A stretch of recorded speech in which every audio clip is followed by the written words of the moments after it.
Sideline, and let's look at that offense that we will see today for the New York Jets as Boomer brings them out. And there is that offensive line. They have been simply magnificent. Criswell, Cadigan, Sweeney, White, and Malamala. Boomer Esiason with Johnson and Baxter in the backfield. Burkett, Moore, and Thornton are his receivers. When they go to the full wide receiver set, you'll see a lot of Carpenter and Terrence Mathis. Today, their outstanding tight end Johnny Mitchell out with a sprained knee. And it's a first down for the Jets. First offensive play of the ballgame. And Boomer comes out throwing. And he fires, and the pass is complete. He goes to Rob Moore. And Rod Jones is there for Cincinnati. Let's check out the defense for the Cincinnati Bengals. Copeland, Crumry, Hinkle, Francis Shaw, Tober, and Alfred Williams. Grimm, Jones, Wheeler, and Williams in the secondary.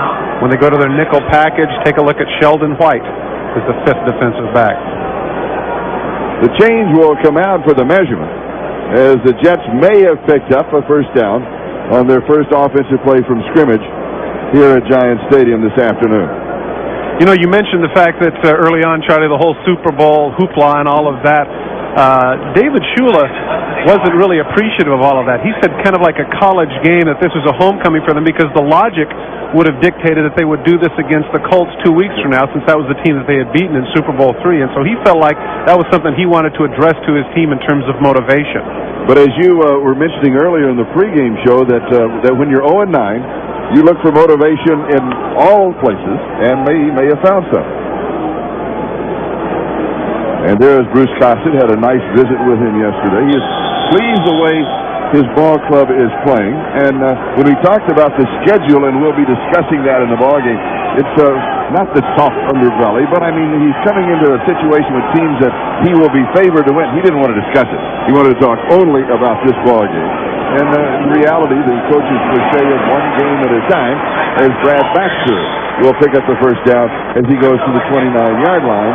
John Copeland makes the tackle, and we've got some pushing and shoving and some grabbing of the face mask. That's Dave Cadigan of the New York Jets. And so we may have an early spark to this ballgame. Well, as we mentioned, anything to motivate yourself. People are always talking about how sometimes fights can motivate from within. Those who follow the papers know the Detroit Pistons had the big fight amongst Bill Laimbeer and Isaiah Thomas, and then that night Laimbeer goes out and gets 20-plus points and they win the game. So maybe they're going to fire themselves up by throwing a few punches. The Jets with a first down and the ball at their own 29-yard line. Esiason hands off to Johnny Johnson, and he is wrapped up immediately. Tim Crumry was there for the Cincinnati Bengals. He may lose a yard on the play. What's not to like about Tim Crumry? Been around forever, and of course, or it seems forever, from Wisconsin, always fired up. You know, we talked with Jim Sweeney yesterday, and I said, has Tim Crumry lost anything? He said, you know what? I think he's playing better than ever. And his point, which I thought was interesting, is he said, look, I don't think this is a guy that knows that they're 0-9. He doesn't know. He said, he just shows up and plays. And when we asked Jim Sweeney, the offensive center for the Jets, now how do you get up for a game? He said, when you're across from Crumry, it's easy to get up. And Boomer back to throw. And he is going to be sacked. And so the Cincinnati Bengals have the first sack of Boomer Esiason in some 3+ ball games, and is Daniel Stubbs who gets the sack. Coming from the right side of your screen, Daniel Stubbs, the former 49er, former Cowboy, just a little bit, great job in the secondary by coverage. He comes all the way around, and that is the first sack against the New York Jet offensive line in 4 games. That's not bad. That's not bad protection. It's just a great coverage on the part of the secondary of the Bengals. Forced that sack. Here's the slot on the right side. It is third down and 18. Rob Moore goes across in motion, and Esiason back to throw. Pass is completed way shy of the first down. He goes to Chris Burkett, he of the sure hands. But Mike Grimm stops him. It'll be 4th down. But what that did, Charlie, right there, as you watch Boomer Esiason come off the field, that makes him the all-time left-handed thrower in the National Football League. He has thrown for more yards than any other left-handed quarterback, surpassing Kenny Stabler with that throw. And that's pretty significant. I realize that might seem like not that big a deal, but there are some pretty good quarterbacks. Guys like Stabler, Jim Zorn, Jim Delgado. Pretty good lefties out there. He passed them all now. Louis Aguiar is kicking, and Patrick Robinson is the return man for Cincinnati. Good catch. Fair catch is called for and taken at the 28-yard line. So we'll step aside. We'll be back to Giant Stadium. We have no score, the Jets and the Bengals. You mentioned this with the play, and of course our congratulations go to Boomer Esiason, all-time left-handed passing yardage leader, 27,943. Passing. Kenny Stabler by 5 yards. Not a bad quarterback, Kenny Stabler. No. In fact, many argue that was someone who probably, you could conceivably argue, should be in the Hall of Fame. Well, I think he should be. Oh, I think definitely. Well, this and Boomer's got a shot at it. He's having a Hall of Fame year, isn't he? All right, here goes Cincinnati. First opportunity on offense. No score. They start from their 29 yards. Singer, the quarterback, and he just dumps this one right over the middle to Harold Green. And Greenberry quickly picks up about 16 yards and the first down. Let's look at the offense for the Cincinnati Bengals. And here is the line that they will be working with: Scott Moyer, Kozerski, Brumfield, and Walter. With Klinger quarterback, Finner and Green are the running backs. Quarry, Pickens, and McGee are the receivers. Go to the third down package. You see Wesley Carroll in there, and their pass-catching tight end, Craig Thompson. And here is Harold Green. Harold Green spins outside, picks up a block. He's got the first down, 40, 35, 30-yard line.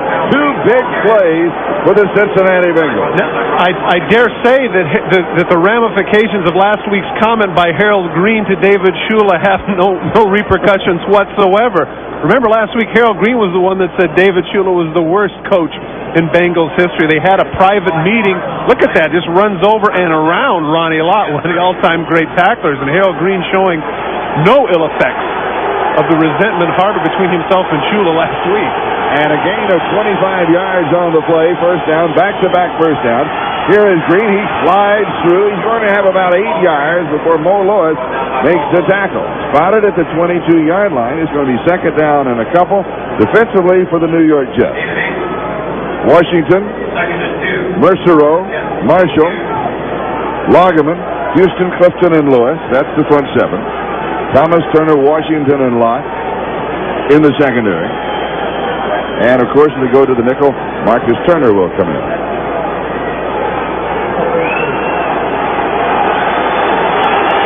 Second down and 2, the ball at the 22-yard line of the Jets.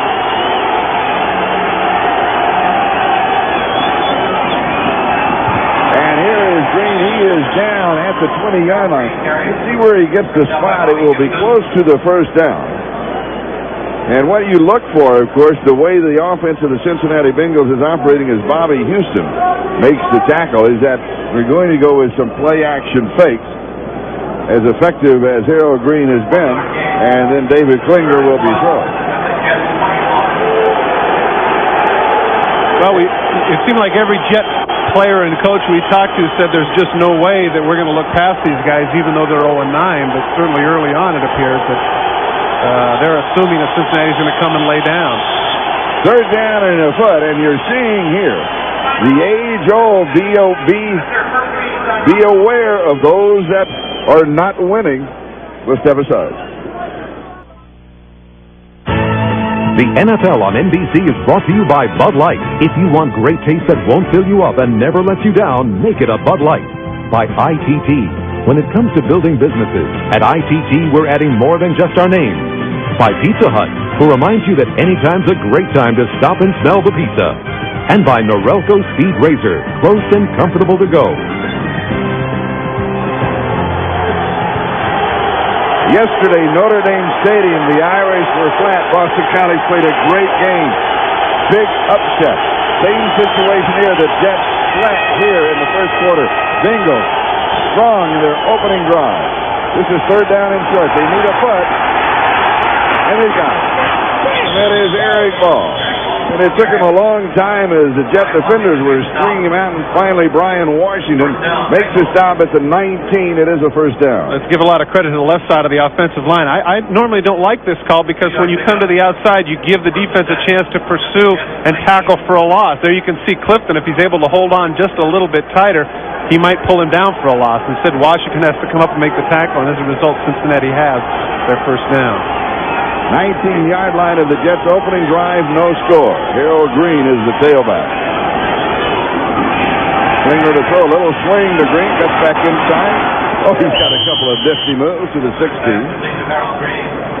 Here, Mo Lewis makes the tackle.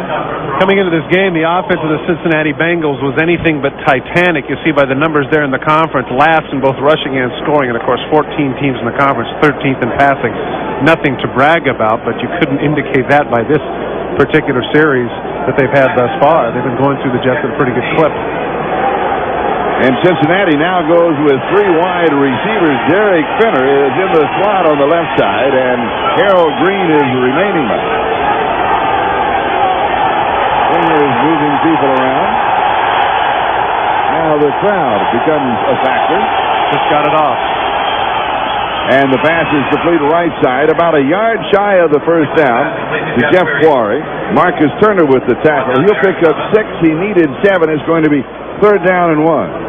That's got to do a lot for the confidence of the young quarterback there. He clearly audibled in that situation, and you know, he's somebody that's been shell-shocked. They've given up 36 sacks going into this game, Charlie. That's the most in the National Football League, and I think really that's affected his confidence. But to go against a good defense like the Jets, audible out, get a completion, that's going to make you feel a lot better.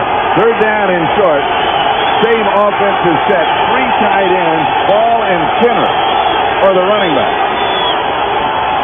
And off of the right side is Derek Finner, and he may not have made it.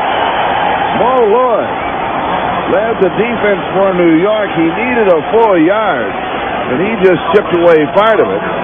And so Doug Pelfrey will come in with a field goal attempt. It was a bad choice on the part of Fenner. He's supposed to bounce to the outside. Look, he just runs right into the back of his own man. Look at if he stays outside just another step, he gets the first down. But give credit to Mo Lewis for filling the gap and making the tackle. Still bad choice on the part of Fenner. From the 18-yard line, just inside the 18, an attempt of 28 yards. And it is good. So Pelfrey hits from 28 yards away, and Cincinnati has the early lead, 3-0. Back in a moment. Doug Pelfrey with the 28-yard successful field goal attempt. He had a shaky start on the year, but that is now 12 in a row. His longest is 53. That one was 28, an impressive opening drive by Cincinnati. He was somebody that, he went to the University of Kentucky, grew up in that area, and this is all he ever wanted to do. And as a result, as you mentioned, 2 for 6 to start the season. Everybody was begging for Jimmy Breach to come back, but now take a look at those numbers. Very, very respectable. He's established himself now as a kicker in this here National Football League. Yeah. Lee Johnson does the chore of kicking off, so he'll be kicking for Cincinnati. Morrell and Anderson are the return men for the New York Jets. And here is Adrian Morrell. And he is going to be close to the 25-yard line. And now let's take a look at the natural gas quarterback efficiency rating. And the man on top we have here in our game today, Boomer Esiason, second in the National Football League in both touchdowns and yards, as well as having that terrific efficiency. And David Klingler down the list a little bit, but let's give him credit for that first drive he engineered. His Bengals are leading 3-zip. And both quarterbacks off to an impressive start. Esiason 2 for 2. Klingler is 3 for 3. So the Jets go to work at their own 24-yard line. They trail in the ball game by a score of 3-0. And here's Johnny Johnson. And he quickly jumps to the outside. He's going to pick up about 9 before Ricardo McDonald makes the tackle for the Cincinnati Bengals. One of the keys to a good running back is vision. Watch the play supposed to go inside. He just bounces out where there are no black shirts. Good job of Thornton in caving down the outside of the Bengal contain, and that enables Johnny Johnson to pick up 9 yards. I said 9. It may be closer to 10 as the chains come out for the measurement. Well, people always make reference to the peripheral vision and what's the big deal about that. That's what it is right there. You know, the old line about Wee Willie Keeler saying hit him where they ain't, it applies to running backs. You got to run where they ain't. You don't want to be running in the black shirts. Second down, and as you saw, just about a foot to go for the first down. Johnny Johnson, the leading receiver for the New York Jets. Boomer Esiason has been spreading it around with Chris Burkett. Johnny Mitchell, the tight end, who is not playing today. He is inactive due to a knee injury.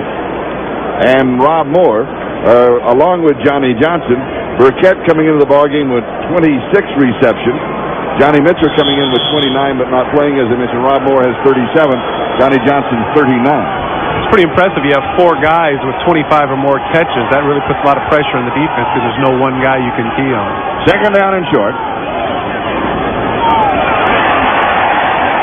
And here's Brad Baxter. He just blows his way to the 45-yard line. He needed a foot.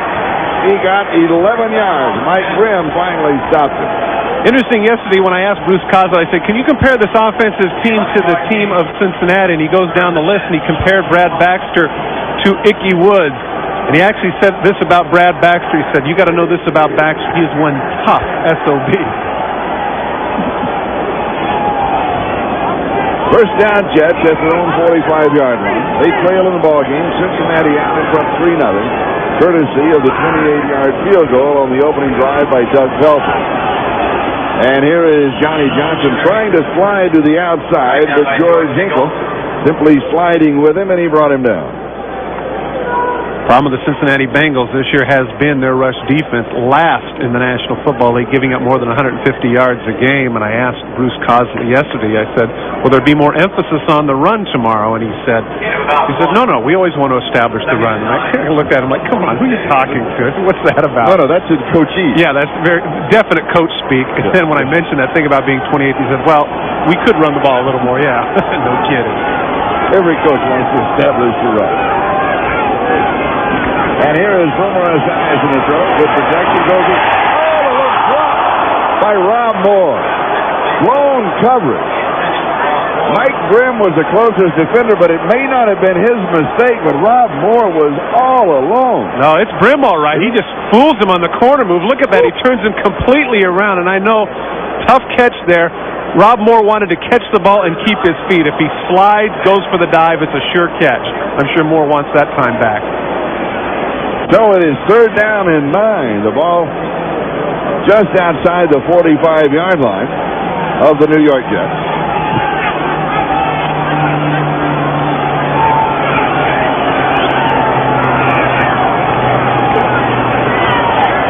Esiason with pressure. He's throwing this away. Excellent coverage downfield. Boomer being punished, of course, after he released the ball. No question that he was throwing that one away. Mike Grimm, the man who was beaten before, former Jet defensive back, said this about Pete Carroll. He thought I was a bad influence. I don't think he respected me. A personal thing, so I'm looking forward to going back and maybe kicking his butt. Well, got to give it to him. So far, so good. Cincinnati Bengals now for the second time in a row stop the Jets. And so Louis Aguiar for the second time in the ballgame will be kicking. And the rookie from Tennessee State, Patrick Robinson, is the return man. And it's a high snap, and we have flags and whistle. You see this all the time. The defense is always trying to get to draw people off sides, but I think Cincinnati would have liked to have that back because of that snap. That could have been a really big play. Instead, they'll get motion. False start prior to the snap. Number 37, offense, 5 yards, still fourth down. Prior to the snap by Anthony Pryor. Remember, Charlie, the number of players here on the field as you see the ball go through the hands of Aguiar. The number of players that are out there, special teams players in particular, they don't have the opportunity to play as many plays as the offensive and defensive people. So they've got a lot of energy. And so when they come out, they want to jump around and mess. And boy, I tell you what, this is where the trash talking gets serious right now. It's on the interior. Here's pressure up the middle. He gets it away. Robinson takes it at the 25, slips a couple of tackles, spins. Pretty good return. He has about 8 yards on the return. We've got a timeout, and Cincinnati has the lead, 3-0. This is Charlie Jones and Todd Christensen. Welcome back to Giant Stadium in the Meadowlands. Cincinnati, their second opportunity on offense. We have 3:35 left to go first period, and the Bengals lead it by a score of 3-0.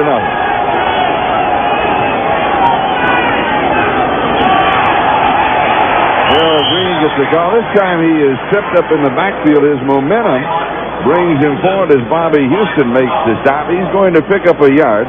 It'll be 2nd down and 9. See the big difference between last year and this year. Harold Green found himself in the Pro Bowl after 1,107 yards. This year has just absolutely been a nightmare, and he was the one that was quoted after last week's game as saying, everybody knows exactly where we're headed. We're heading down the toilet. Well, right now he's headed for a good afternoon. 4 carries, 36 yards left.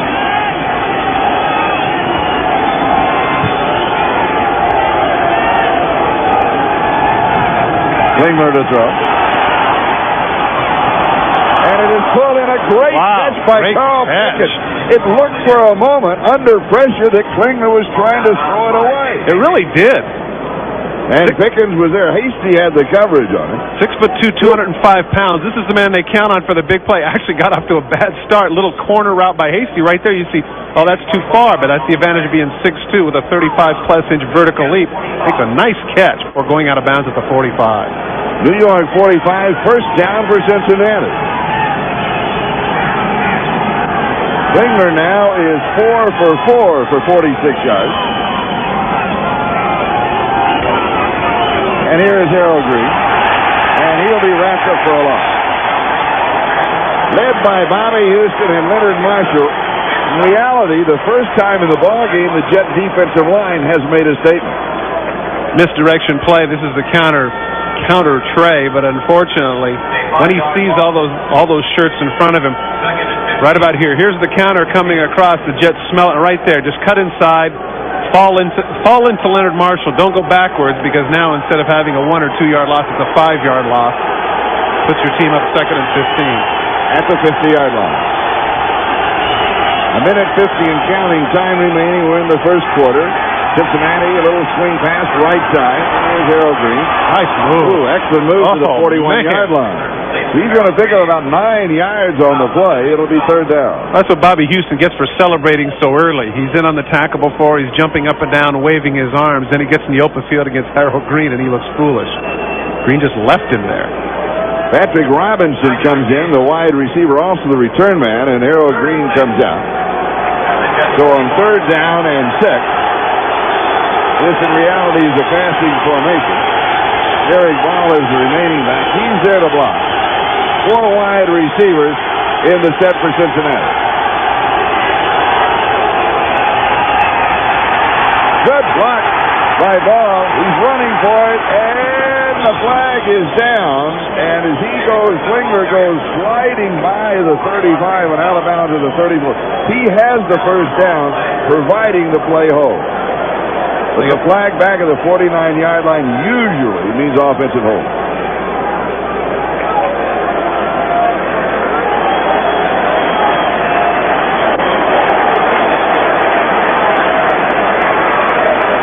It will go against Cincinnati. This is typical of what, you got to give the Jet coaches credit. They didn't candy coat this team. They said they always seem to find a way to do the wrong thing.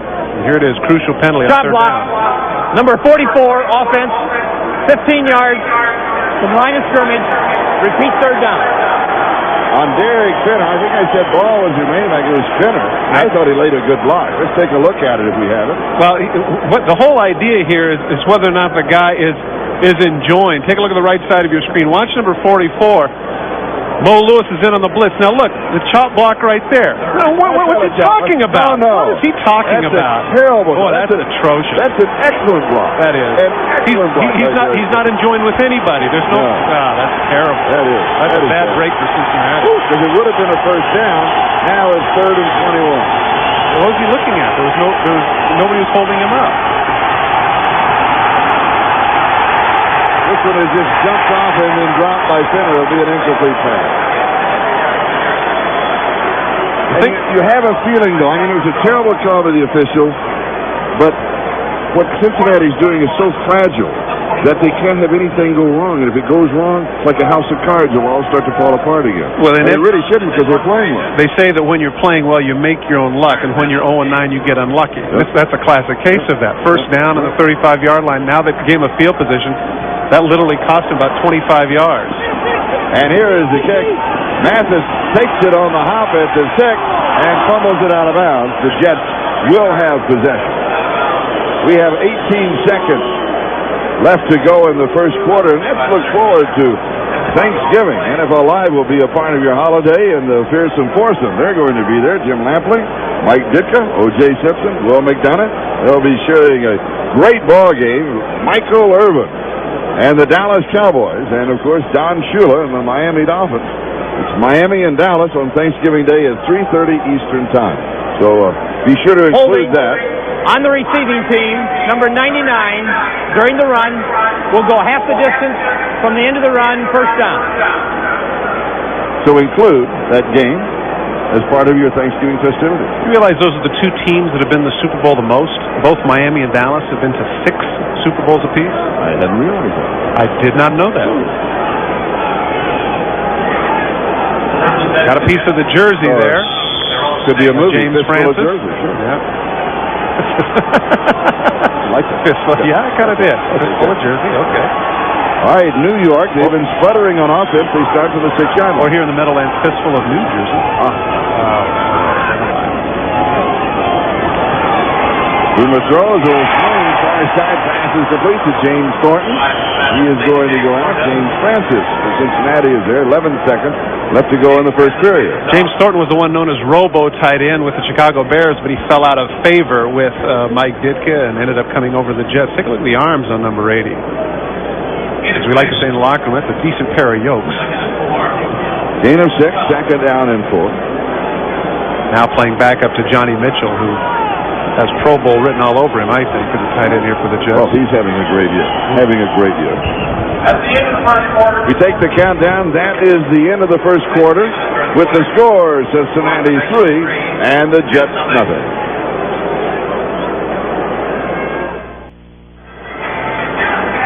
This is Charlie Jones and Tad Christensen. Welcome back to Giant Stadium as we start the second quarter. The Jets trailing 3-0, and they have a second down and 4. The ball at their own 12-yard line.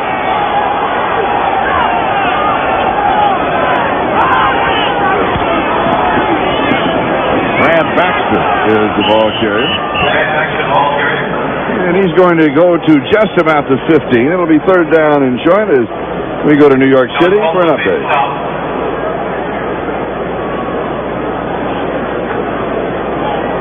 Nothing, but Silcox's pass goes off the hands of Michael Jackson in the end zone, into the hands of Marcus Robertson of Houston. He brings it back 70 yards, so the Oilers are in scoring position, go down 3-0. Back to Charlie. Speaking of unlucky, yeah. Cleveland now minus Bernie Kosar. Phil Cox drives him down there, and that has to happen. It's tough. And we have a like score here, 3-0. Cincinnati on top of the Jets. Baxter to the outside. We've got a flag dropped to the 21-yard line. A first down if the play holds. Mike Grimm with the tackle to Cincinnati, and it'll be holding against the Jets. And remember, that was 3rd and 1. They would have picked up the first down. So they'll be looking at a 3rd down and 11 deep in their own territory. Holding, offense, number 83, half the distance to the goal. Repeat, third down. The call on Troy Sadowski, who is one of 3 tight ends the New York Jets have today. Normally they would have 4. Again, we'll mention the fact that Johnny Mitchell, their starting tight end, and having such an outstanding year, is inactive due to a knee injury. And because of that, normally Sadowski might not be in this particular situation, but he was. Third down conversion, best in the NFL, nearly 50%. An outstanding statistic there. You split the distance to the goal. And Esiason in the end zone with pressure. Here is a middle screen, and it's going to work for the first down. Johnny Johnson picks it up, but Boomer Esiason took everybody to the end zone with him. The Cincinnati Bengals seeking safety. And Esiason great play acting, set up the screen perfectly.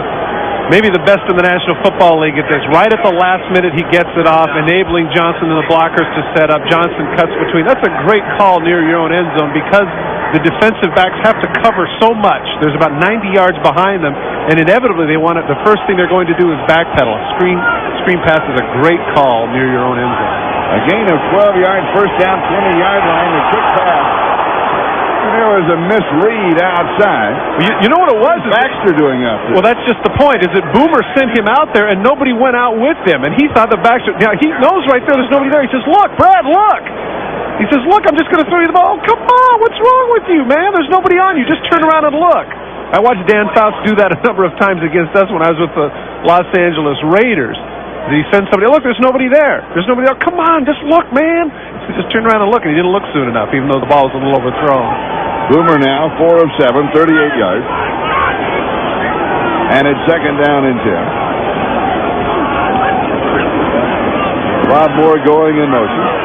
This one is right over the middle of Johnny Johnson to the 45, 46-yard line, first down. Fernandez Benson makes the tackle. Gain of 24 yards on the play.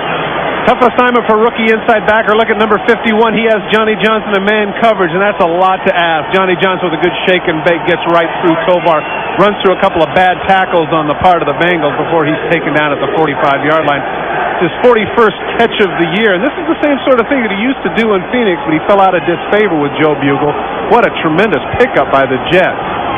And a first down for the Jets at their own 45-yard line. Cincinnati leads it 3-0 over 12 minutes to go, first down. You know, interesting. Johnson gets the call. Interesting point with regards to Johnny Johnson. The reason they were able to pick him up is that they let out the rumor that they were going to draft Garrison Hurst with their draft pick. And, of course, Phoenix desperately wanted Garrison Hurst. So they said, listen, we'll trade places with you, and we'll give you Johnny Johnson in the bargain. And, of course, they wanted Marvin Jones all along anyway, and that bluff turned out to be tremendous. What largesse for the Jets to pick up Johnny Johnson, their star running back. And you go back to that last play of Johnny Johnson, and they have that same setup as a flea flicker back to Boomer Esiason. And as they run Johnson up the middle enough, that will set up the deep pass on the flea flicker. And here is Johnson this time off of the right side. Cincinnati territory. He's going to pick up about 5 on the play. It'll be third down and 4. Ricardo McDonald with the tackle. Another point with regards to Johnson I find interesting, from Santa Cruz, California. Now, anybody that's ever been to Santa Cruz out on the boardwalk, it's not exactly a hotbed for football talent. You don't exactly think of guys, rough and tumble football players coming from Santa Cruz. And Johnny Johnson certainly marches to his own drummer, but as you witness those numbers that he had last week against the Colts, he is a player.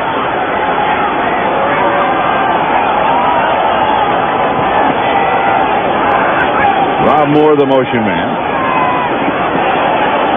Boomer drops this one over the middle to Rob Moore, and he's got the first down as they convert on third down and 4.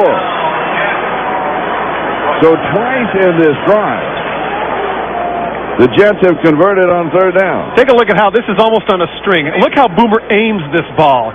Look at how he just aims it, deliberately just throws it very carefully into Rob Moore. And Rob Moore, after having dropped one before, you can see, makes sure of this one.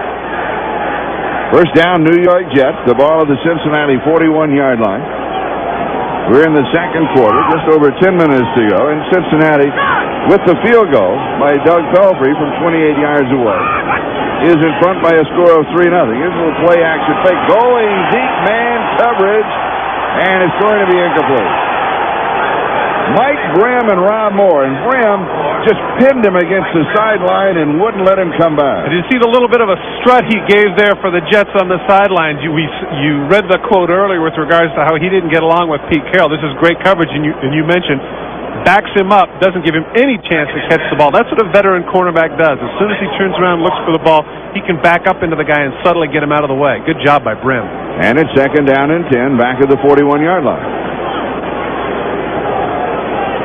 That's got to be a tough position to play cornerback. Oh, you're out all alone. Yeah, you got to have a very short memory. And here is Johnson. Little sweep to the right side, cuts back in. and he is going to be wrapped up at around the 35-yard line. Darrell Williams moving up from free safety to make the tackle. What impresses me about Johnny Johnson is how hard he runs. He has peculiar stats for a running back in terms of physical appearance. He's 6'3", 220 pounds, and most running backs now that are successful in the National Football League are all under 6 feet tall. And at 6'3", that's an awful lot to tackle, but he really runs hard, does a nice job of getting his shoulders low, reminiscent a little bit, although smaller in thickness than Larry Zonka, who was successful at 6'3". You don't see that many great running backs over 6 feet tall now in the league. And for the third time in this drive that started back at the 6-yard line, it's a third down situation. And here's the first down. Rob Moore. So on the drive, the Jets are 3 for 3. A gain of 7 and the first down. Same route as he had before that they got the first down with, coming from the left of your screen on a crossing route, is going to be Rob Moore. Brim with him man for man. In this case, he settles down right between Brim and the linebacker, enabling Boomer to find that seam. Moore now with 2 big catches on the drive. And speaking of Mike Brim, now he has come out, may have hit his knee because he was limping just a little bit.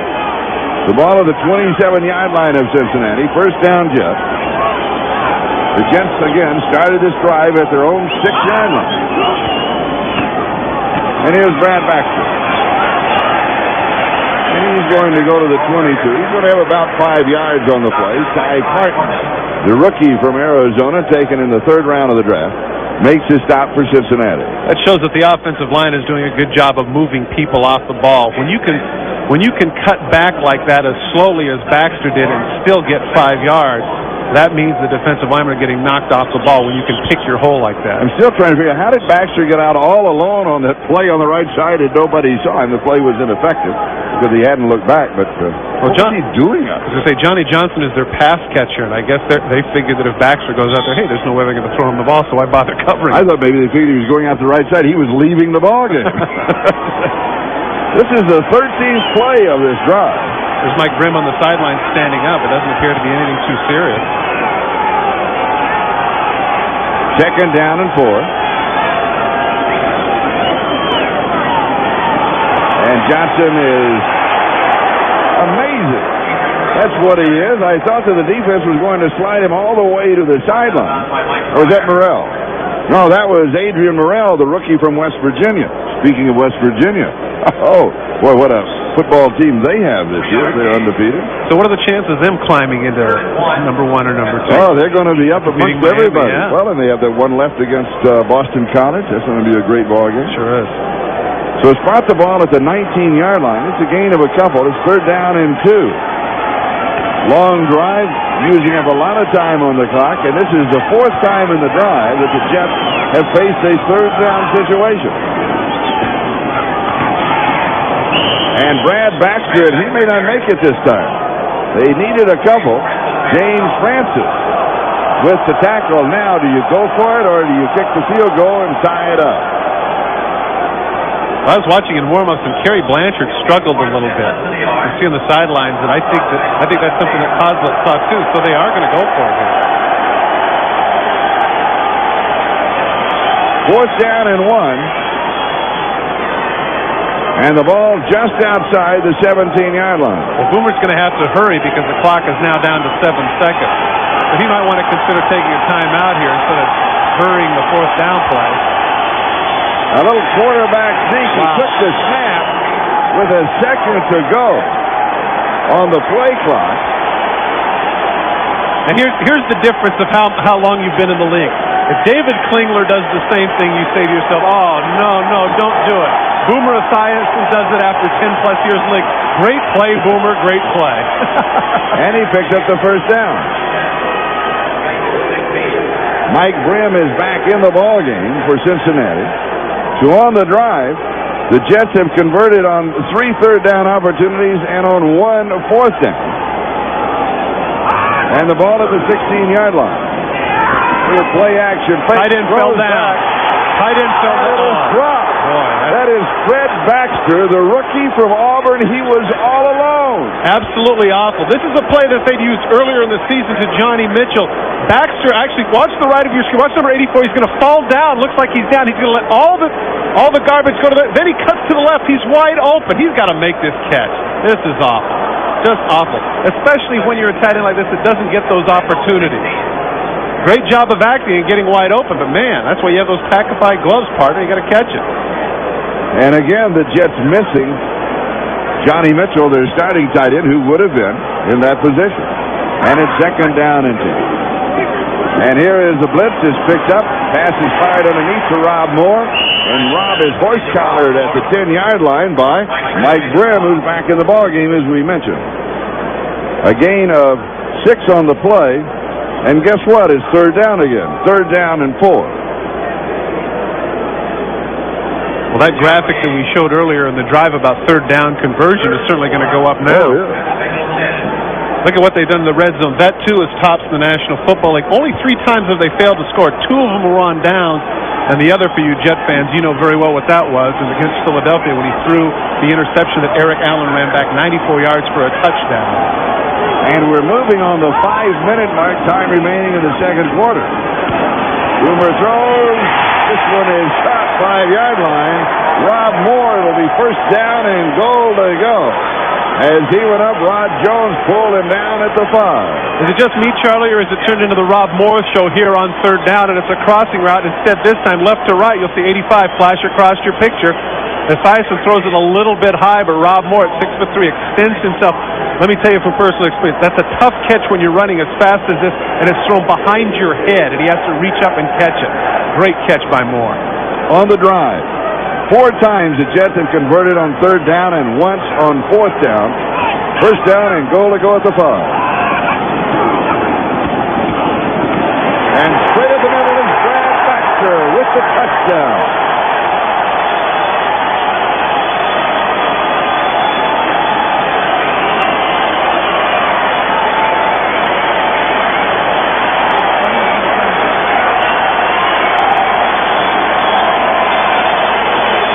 Earlier in the drive when we mentioned how when the black shirts are getting moved off, he cuts back to the left, actually turns a little bit and backs into the end zone.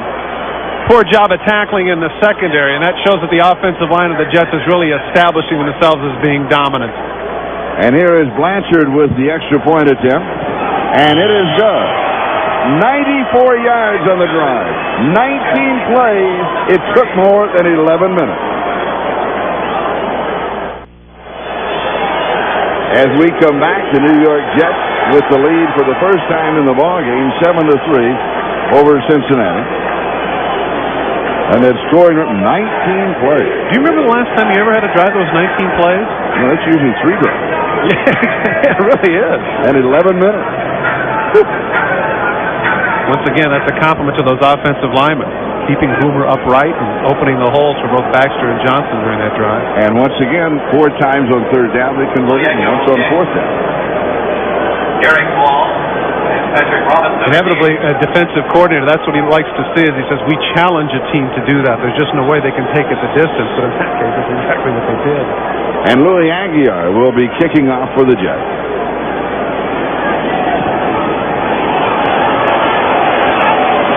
And this one is going to go out of bounds. And so Cincinnati will have the ball at their own 35-yard line. That crowd should boo. Man, that's a momentum killer. It sure is. Hand them field position at the 35. Out of bounds. That's awful. On the kicking team, ball will be put in play at the 35-yard line. So we're going to step aside. We'll be right back. Jets lead it 7-3.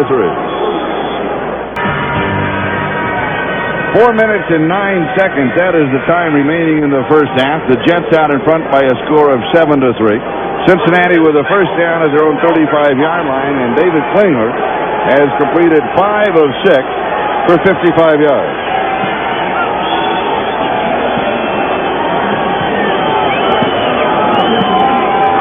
Play action fake rolls right. Pass is complete. And it should be a first down. Yes, they'll mark him out at the 46-yard line.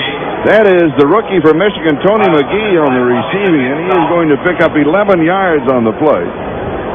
And the first down at the 46-yard line. We're talking about the great play-action fake of Boomer Esiason. That wasn't too bad by Klingler there. He fooled everybody in the secondary. Misdirection. McGee out in the flat. Good play. Harold Green is the remaining back. Derek Finner is off on the right wing, and now he goes in motion.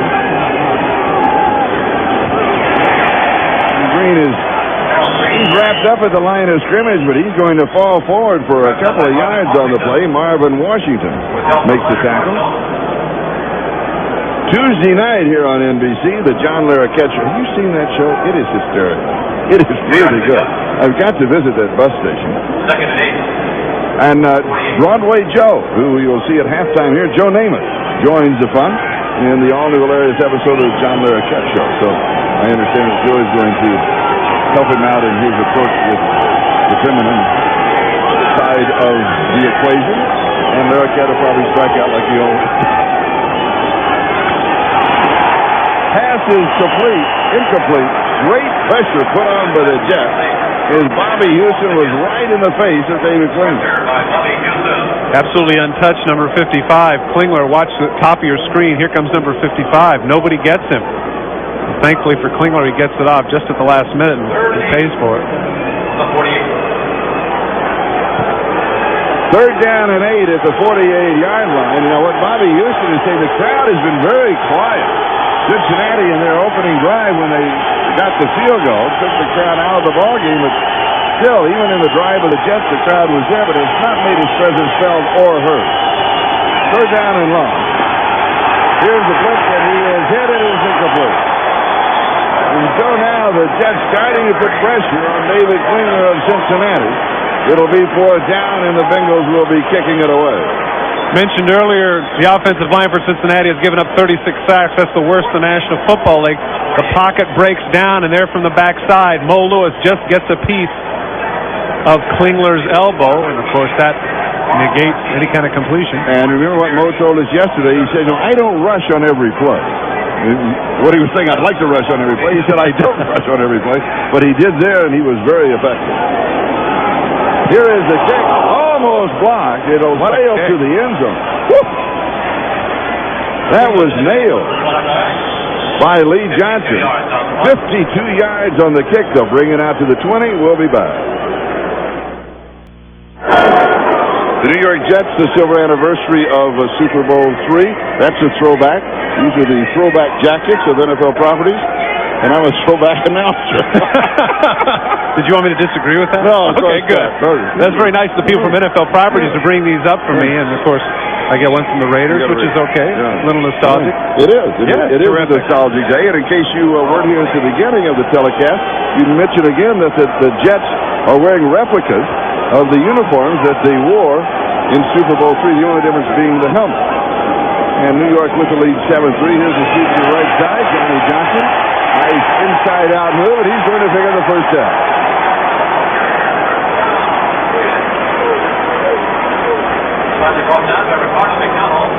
And speaking of nostalgia, here is the Super Bowl III program. And you might make a note. This is a trivia. This is the first program that used the word Super Bowl.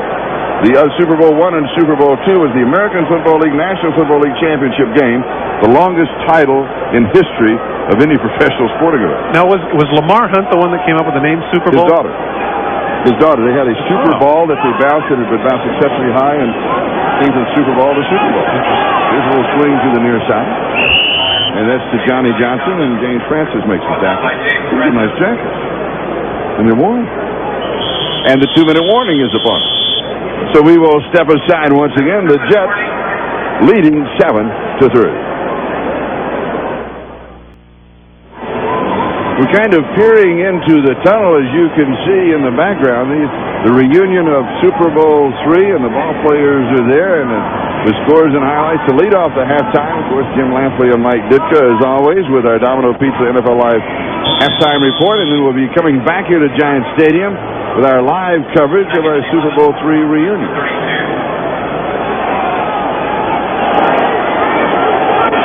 Joe back there, you go, in the shadows. Second down and 11 at the 32-yard line. May have had a false start. Jeff Criswell, Stubbs, and Hinkle coming across for Cincinnati. I wonder if we could peer back. Isn't it fun to peer back in the shadows of the tunnel? Here to the snap. 5 yards, still second down. And see if you can pick out the players that you might remember or recognize. You know, Boomer talking about leaving Cincinnati if this was a big deal. He says, they treated me great for 9 years, made me a rich man. I got to play for Paul Brown. What more can you say? It just didn't fit any longer, and that's the evolution of the National Football League. It really didn't fit any longer, and this was about as good a fit as it could happen for Boomer Esiason. He gets to go home. Now he's playing at a Pro Bowl level. Second down and 16. We've got a flag. Cincinnati offside, and the pass is incomplete. James Thornton, the intended receiver. Fernandez Vincent was there for Cincinnati. Well, I tell you, a free play because of the offside, but I'm sorry, I just cringed from... Offside, defense, number 98, 5 yards, repeat second down. That was George Hinkle. If you'll notice, I actually put my left hand on my ribs when I saw Thornton take that shot at the end of the play. Man, oh man. Tight end runs in the corner in that seam. Offsides there clearly. 32. And so the ball is the 32-yard line. And it is second down and 11. A minute 57. That is the time remaining in the first half.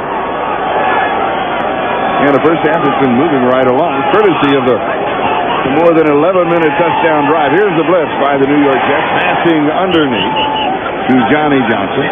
And the ball will be spotted at about the 37-yard line. Vincent was there along with Steve Tovar. Interesting thing that Boomer Esiason did there. James Francis comes on the blitz. He jumped. Boomer actually dropped to about, I guess you'd call it 9 o'clock as opposed to 3 o'clock since he's a left-hander, right? So it's sidearm around him for the completion. Nice adjustment there by Boomer. The Jets with their full complement of timeouts remaining. Cincinnati with 2 left. And this is third down. If the Bengals hold here, they could have one more opportunity before the half. But the Jets have been extremely successful on third down. More than right at the 50% mark coming into the ballgame, and they continue. And successful to the same guy. Again, yeah. The same guy, Rob Moore, once again with a big catch. This is great protection by the offensive line. This isn't bad coverage on the part of Brim.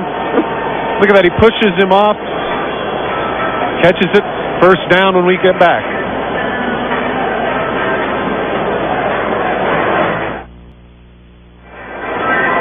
This is Charlie Jones and Todd Christensen. As you can see, we have just over a minute left in the first half.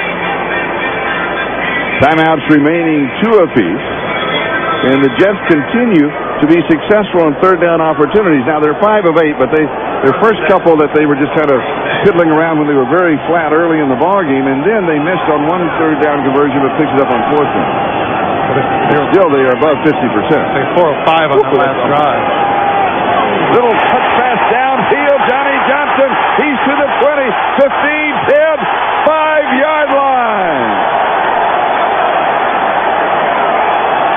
Ricardo McDonald finally brought him down after he picked up 54 yards. And that play could break it wide open for the Jets. The phrase, you live with the blitz, you die with the blitz. Ricardo McDonald has him in man-for-man coverage. Johnny Johnson runs an out and up, and McDonald can't stay with him. They blitz the free safety, and as a result, they have man-for-man coverage. Johnny Johnson makes them pay. We've got a timeout. We'll be back in a moment. It's first and goal.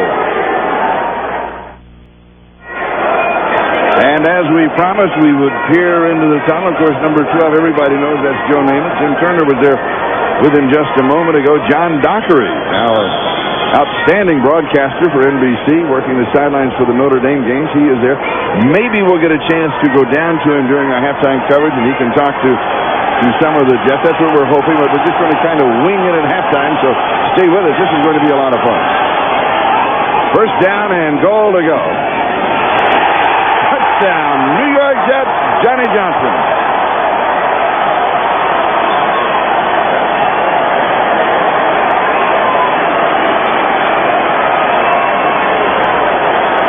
Saw the reaction of the veteran players there of the 68 team. They clapped along with the rest of them. They like the way the offensive line is working for the Jets. Look at him just cutting back against the grain. He practically goes in untouched from the 5-yard line. An 80-yard touchdown drive by New York.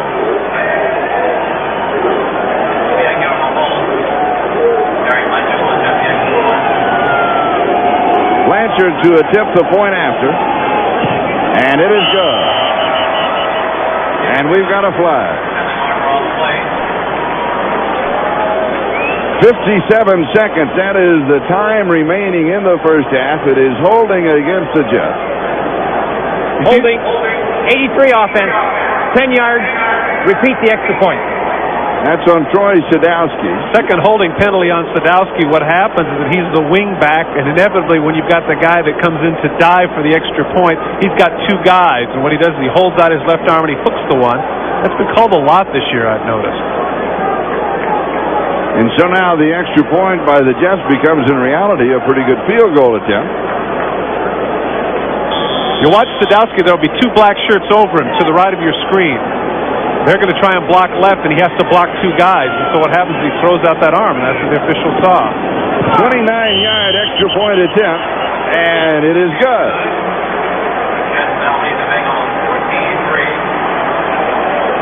New York 14, Cincinnati 3. Look at the left side of the line, just cave people down. Good cut block on the part of getting Francis down. That enables Johnston to come in. It's an easy touchdown for the Jets. We'll be back with the kickoff in a moment.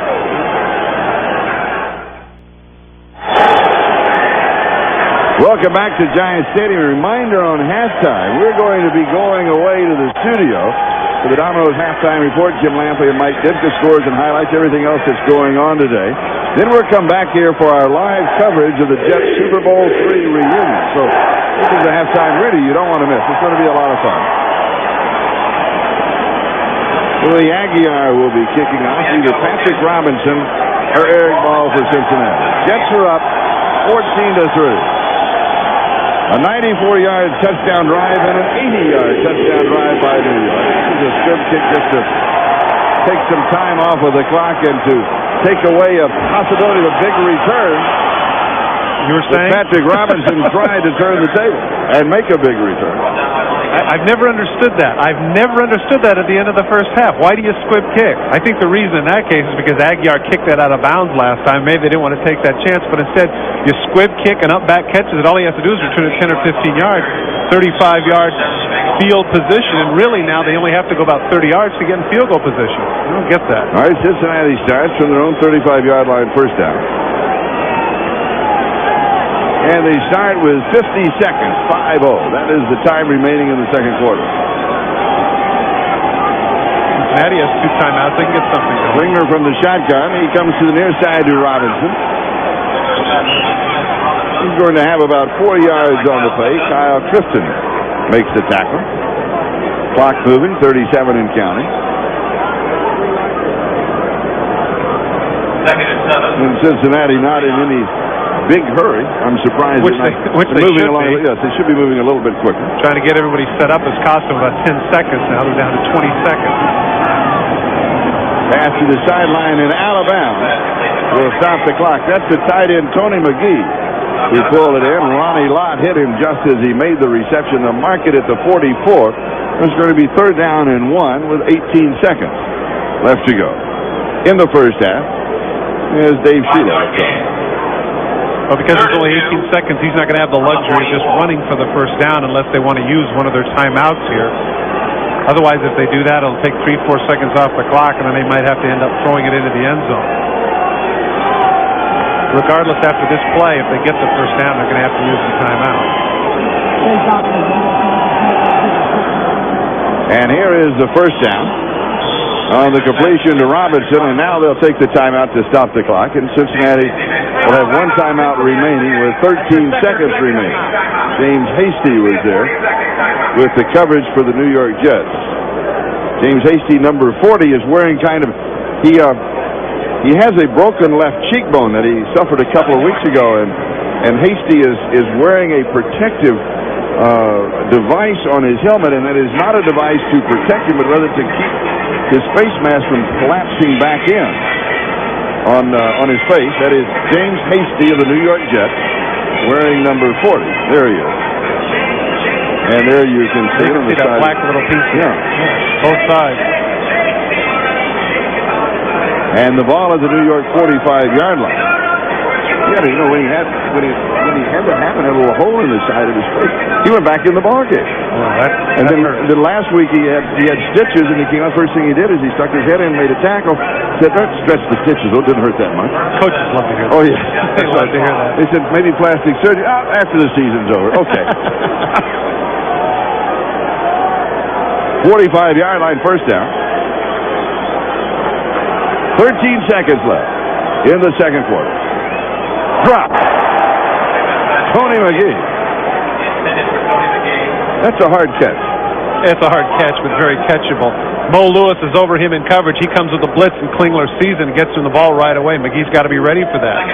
It may be a tough catch, but you figure he makes the catch, gets tackled about the 33, and right then they'd be in field goal position. Klingler now 9 of 13 for 85 yards in the first half. He's played pretty well. Yes, he has. It's just in the second quarter he never got the ball because of that long drive. The Jets with a drive that took 11 minutes and 5 seconds. And it's knocked away. With the pressure, he was trying to drop it off to Derek Finner. And it was knocked down by Marvin Washington. 6 seconds. Time remaining in the half. What they can do here, once again, the pressure by the New York Jets, but even so, what Cincinnati can do here as we watch the pass rush is they can still throw to the middle of the field if they get it quick enough and call the timeout. There's 6 seconds left. Batted down, as you mentioned. This has not been a really good use of the clock as opposed to Boomer on the other side, but that's the inexperience of the young quarterback from the University of Houston.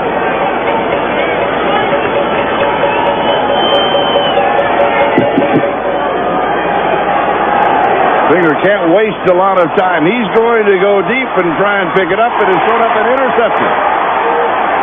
Ronnie Lott with the interception. Carl Pickens, the intended receiver. That is the end of the half. And a gift for Ronnie Lott, his 63rd career interception. Jets lead at 14-3 at the half. Let's go to New York and Jim Lampley. This is the Domino's Pizza NFL Live Halftime Report, brought to you by Domino's Pizza, where you always get great pizza, plus something for nothing.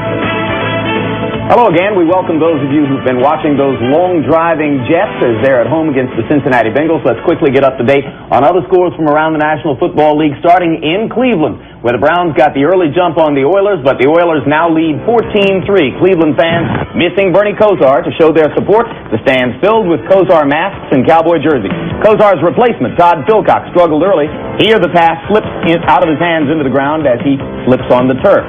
Later in the quarter, Philcox, under pressure, is intercepted as the ball goes off the hands of Michael Jackson in the end zone. You thought he was in Switzerland, huh? Marcus Robertson takes the football and returns it 70 yards into Cleveland territory to set Houston up with a scoring opportunity, but the Oilers would later give the ball away themselves as they failed to capitalize here. There have been 7 turnovers in the first half. The Oilers losing it here as Moon is hit by Clay Matthews and fumbles the ball. Browns recovered. Houston drives end. But then, with the score 3-0 Browns, the Oilers take the lead as Gary Brown, replacing Lorenzo White at running back, takes it in from 11 yards out. And then Warren Moon, moments later, would give the Oilers the 14-3 lead as he throws in the end zone to Curtis Duncan. And that touchdown made it 14-3 Houston, as we told you. So far, Bill Belichick's nightmare as Todd Philcox is unable to get anything going again for the Browns. Well, I tell you, you can talk about pushing the ball down the field, whether you have arm strength, whether you have diminishing skills. But I tell you, the one thing that'll kill you in football are turnovers, interceptions, especially in fumbles. Right now, after 2 weeks with Philcox in there, they're not doing very well. They can't hold on to the football. Meanwhile, there's huge news in Atlanta in the Georgia Dome, where the Falcons lead the Cowboys 13-0 at halftime after controlling the football most of the first half. But the bigger news there is an injury to Emmitt Smith. We are awaiting definitive word as to the nature of that injury. Right now, he has been carted off of the field. Let's move to Buffalo, where the Bills lead the Indianapolis Colts 16-6 in the second quarter. Here, Jim Kelly and company took a while to get going as Dean Biasucci put the Colts on top early. Is that O.J. on that man's helmet lid? Could be. Jim Kelly and the offense struggling, as I mentioned, deep in Colt territory with the score 3-0 Indy. Kelly picked off by Ray Buchanan at the 2-yard line. But on the next play from scrimmage, Buffalo would get on the board. Colts quarterback Jeff George blindsided by Henry Jones. That's why they call it a safety blitz, so you can pick up a safety. Colts led 3-2 at that point. Later it was 6-2 Colts. The Bills offense got in the end zone on a 1-yard plunge on 4th and goal by Kenneth Davis. Bills led 9-6. And then after Clarence Verdun fumbled the kickoff away, Kelly found former Colt Bill Brooks from 23 yards out, and that made it 16-6 Buffalo in the second quarter. We move along and take you to Miami, where the New England Patriots have controlled the football throughout the entire first half. Steve DeBerg and the Dolphins not doing much of anything. Pre-game festivities, Don Shula accepting an award from the Robbie family for win number 325. DeBerg comes in with the enthusiastic support of the home crowd, but on Miami's second drive, DeBerg delivers to Keith Jackson, takes a big hit at the 36-yard line. Drive stalled after this. Patriots took over. Things going Bill Parcells' way in the early going. Here you're going to see Drew Bledsoe's pass to Marv Cook deflected, and alert Vincent Brisby makes the catch. Scott Sisson's field goal is the difference in the game as the Patriots lead 3-0, and Parcells in an ideal position to reel in an upset here. Well, he's done nothing different than he's done in the past games. You know, they haven't been able to come out on top, but he's playing great defense of football, and he's running the ball good. He's doing everything he has to do. If you can make fewer mistakes, the Patriots are a team that are maybe 3 or 4 wins away from being a pretty darn good football team, and everyone was in reach. They just couldn't make it. All right, let's turn our attention to the Kansas City Chiefs, who lead the Chicago Bears 14-3 in the second quarter. Chiefs playing without Joe Montana today. The man who is picking up the slack is Marcus Allen. Both of those KC touchdowns are Allen runs. New York Jets, as you've been watching, putting together long drives against the Cincinnati Bengals. 14-3 at halftime. Esiason and company with a 94-yard drive and an 80-yard drive, and Boomer and the Jets just keep getting more consistent on offense. Yeah, and the other thing, too, I know that they're not playing a powerhouse. Cincinnati's had its problems, but they're playing pretty good on defense. I think as the better the defense gets, it's going to give Boomer a chance to work that offense because they got a good running game. Johnson, the offensive line, solid, and they got a good passing game. They need to get the tight end back in there. I think he's out, Mitchell, but if they can get him back in there, I think they're going to be in good shape. All right. The other team in green today, the Green Bay Packers, playing in Milwaukee against the Lions. Packers took a 10-0 lead early. Lions came back with Pete throwing a touchdown pass to make it 10-10. Recent field goal by the Pack puts them on top 13-10 in the second quarter. Up next, we'll bring you the activities at the Meadowlands involving the Super Bowl III team for the Jets. That's after a word from the National Football League and messages from your local station.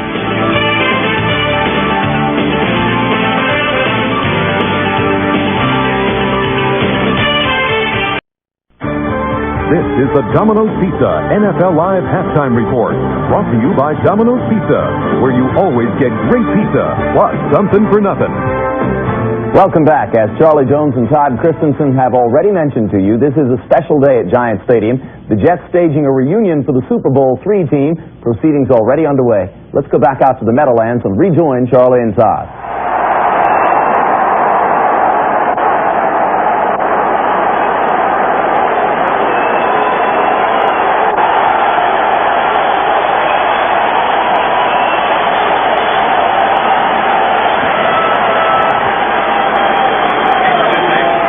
This is the scene here at halftime at Giants Stadium. The New York Jets defense introduced, then the offense introduced, and then the 2 Hall of Fame players, Don Maynard, and the ovation for Joe Namath as he came onto the field here. That was quite a moment in professional football. Super Bowl III. The Jets coming into that ball game against the Colts, as you know, take a look at the program. First time, as we mentioned in the first half, that the word Super Bowl had been used in connection with the ball game. The Baltimore Colts were for me to be back here with all these 18-point favorite, and Weed Eubank, the head coach, and here he is. Appreciate the hospitality of the Jet owners. Go get them, Jet. Weed Eubank, by the way, the only coach in history to win championships in both leagues. And here's Joe Namath. Hello, Jet fans. Hey, listen, we got a bunch of guys out here, and I've been lucky enough to say on behalf of these past Jets Super Bowl champions how special this occasion is to us. We all, as players and team, want to thank Leon Hess for bringing us back here to be with you folks today. One thing we all noticed up here, we need you New York fans to show this team how much you're behind them. I'm talking about these Jets. 1993. You go all over the league, and you hear the fans at Denver, you hear the fans at Pittsburgh, you hear the fans at Buffalo. We want the best here in New York.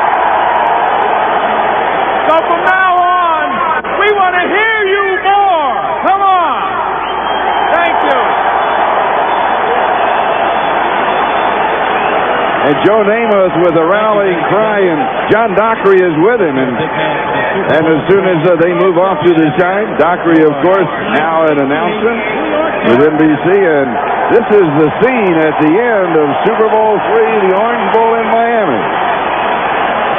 I guarantee you. That, of course, the great voice of John Facenda. That's the one we heard. That was Todd Christensen. But he narrated that. Dockery, are you all set? And Dockery's getting quiet. Doc, can you hear me? Go to work. Yes, hello there. Yeah, go to work.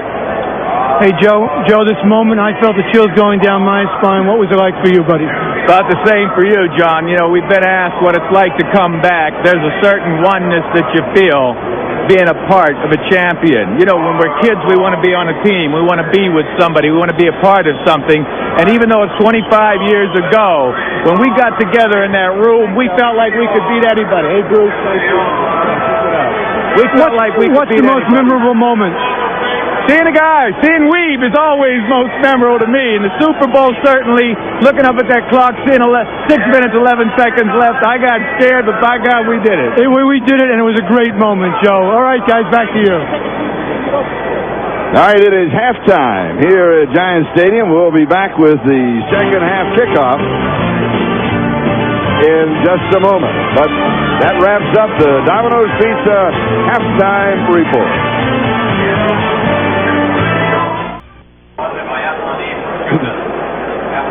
Welcome back to Giant Stadium. We're now ready to start the second half of the ball game between the Cincinnati Bengals, still looking for their first victory of the season. The New York Jets, they're trying to make it 4 in a row, and there is Weave Eubank as he goes out.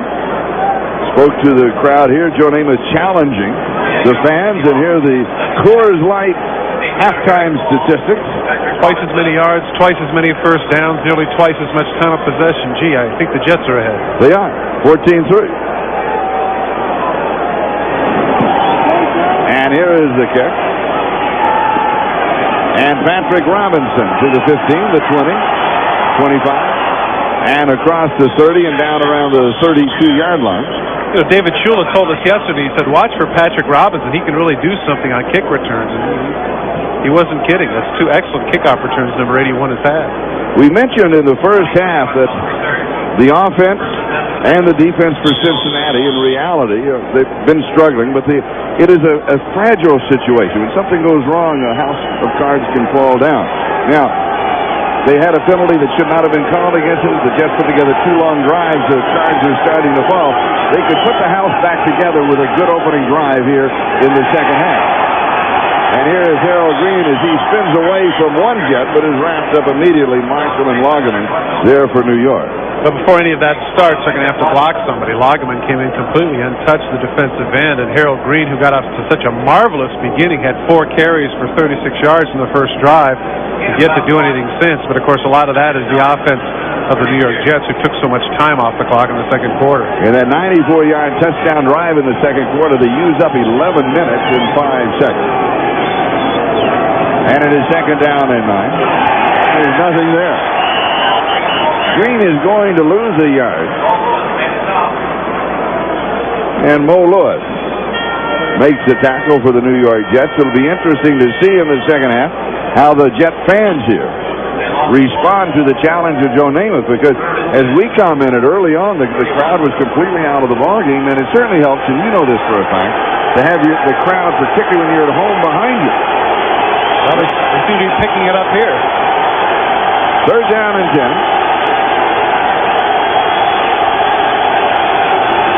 Klingler to throw. Has pressure, and he's sacked. Marvin Washington and Leonard Marshall get it. Take a look at the right of your screen. Here they come. They have a stunt coming underneath. Here comes Washington. He beats the block, and right at the last minute, you'd have to say that he, as you mentioned, that was a good call, Charlie. Both Washington and Marshall will end up sharing that sack. And that means that Lee Johnson will be kicking to Terrence Mathis.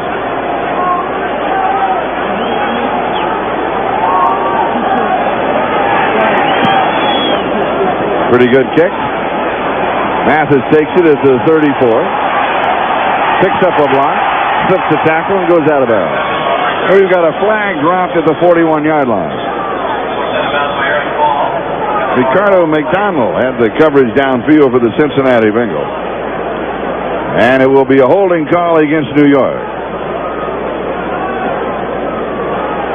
Well, the very thing you said that the Bengals needed, they did not get, and that's 3 and out. Now it'll be interesting to see what the Jets do if they can salt this game away with a drive right here.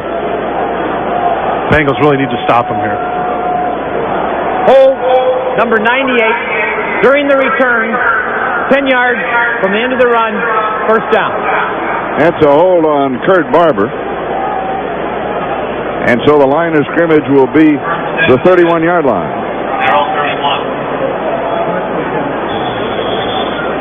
Another thing that impresses me about the Jet offense, besides the fact that they've been keeping the ball, is they've been relatively mistake-free, except for that one motion penalty, I believe, that they had during those 2 long drives. They haven't turned the ball over, and they haven't been riddled with penalties. Rob Moore, Mr. Third Down, comes in motion. And this one is over his head. And that was Boomer's fault. That's what he was saying. Boomer said it had an interesting quote. We'll take another look at that. Right in the middle, you're right. Boomer's disappointed with himself. Wide open. He needs to keep that one down. Boomer said you're a product of the people around you.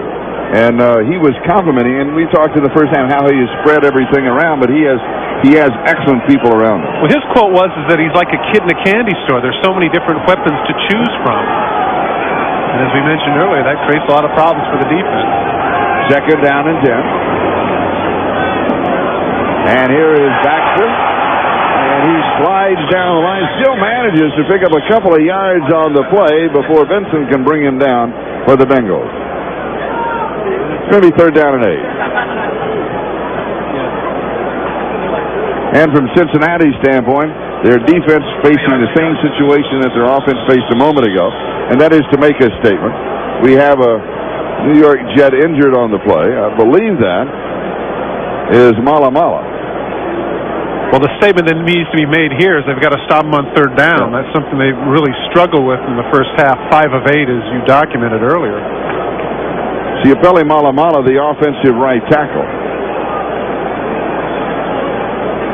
Bruce Coslett told us yesterday, I asked him about, the offensive line was playing so well, 3 straight sackless games. Who is somebody that really stands out? He said, well, Criswell is probably our best offensive lineman, but Malamala is the one who has made the biggest improvement and has helped the offensive line a lot because they didn't expect him to play as well as he has at the right tackle spot here in his 2nd year in the league. So he is going to come out at least for a play. The Jets face another one of those 3rd downs that they faced so many times in the ballgame. This time it's 3rd down and 8. Getting back to Malamala, Ciapelli Malamala. How'd you like to be 6'7" and 300 pounds? Your nickname be Soupy. Somehow that doesn't fit. It really doesn't, does it? Dave Cadigan is going to move over to right tackle. And Roger Duffy will move up to left guard. And it's 3rd down and 8.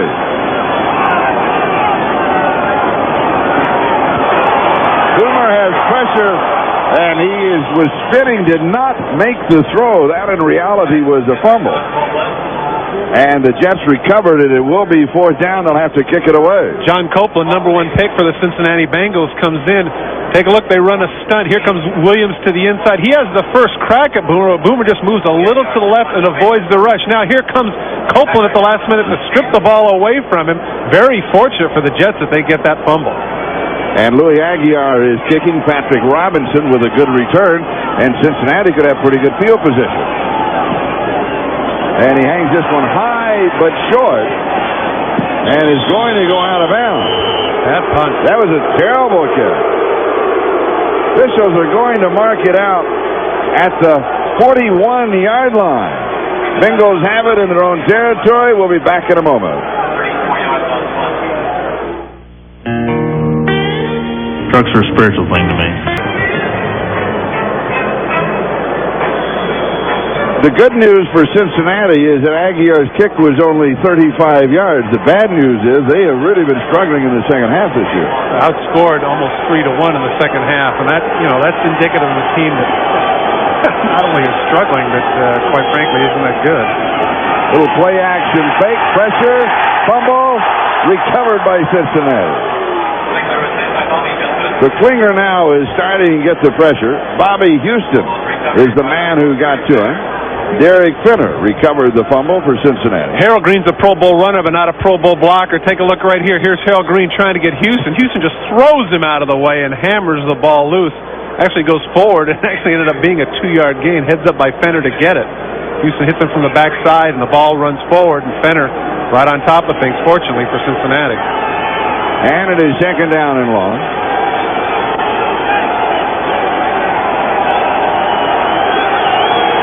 Fenner with an audible at the line of scrimmage.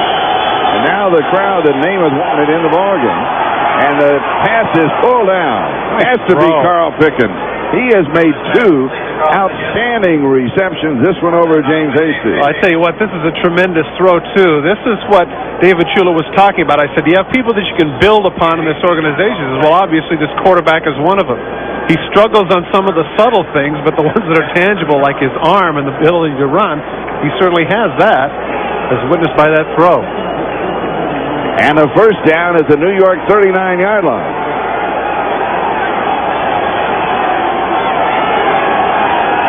Jets out in front by a score of 14-3. Play action fake, a roll to the right. Buys time, and he's past the line of scrimmage. It's going to be intercepted in the end zone.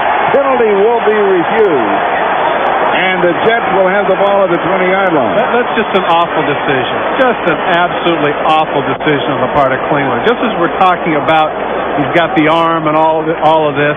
He's got to take off there. Okay, the play is dead. You know that. Run for 3 yards, get out of bounds, start over again. You've got a first down. Don't try and force something, but that's exactly what he did.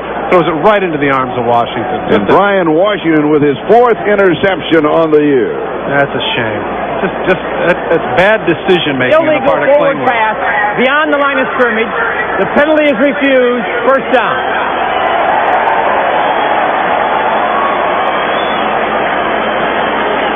There's the line of scrimmage right there at approximately the 40-yard line. And so you'll see at the end, where does he throw the ball? Now, right here is where, okay, nobody's open. I have 2 receivers. I've got to take off right here. I just got to run with the ball. See, he's already passed the 40 right here. He's a good yard pass. It's a good call by the official, but a bad decision on the part of Klingler.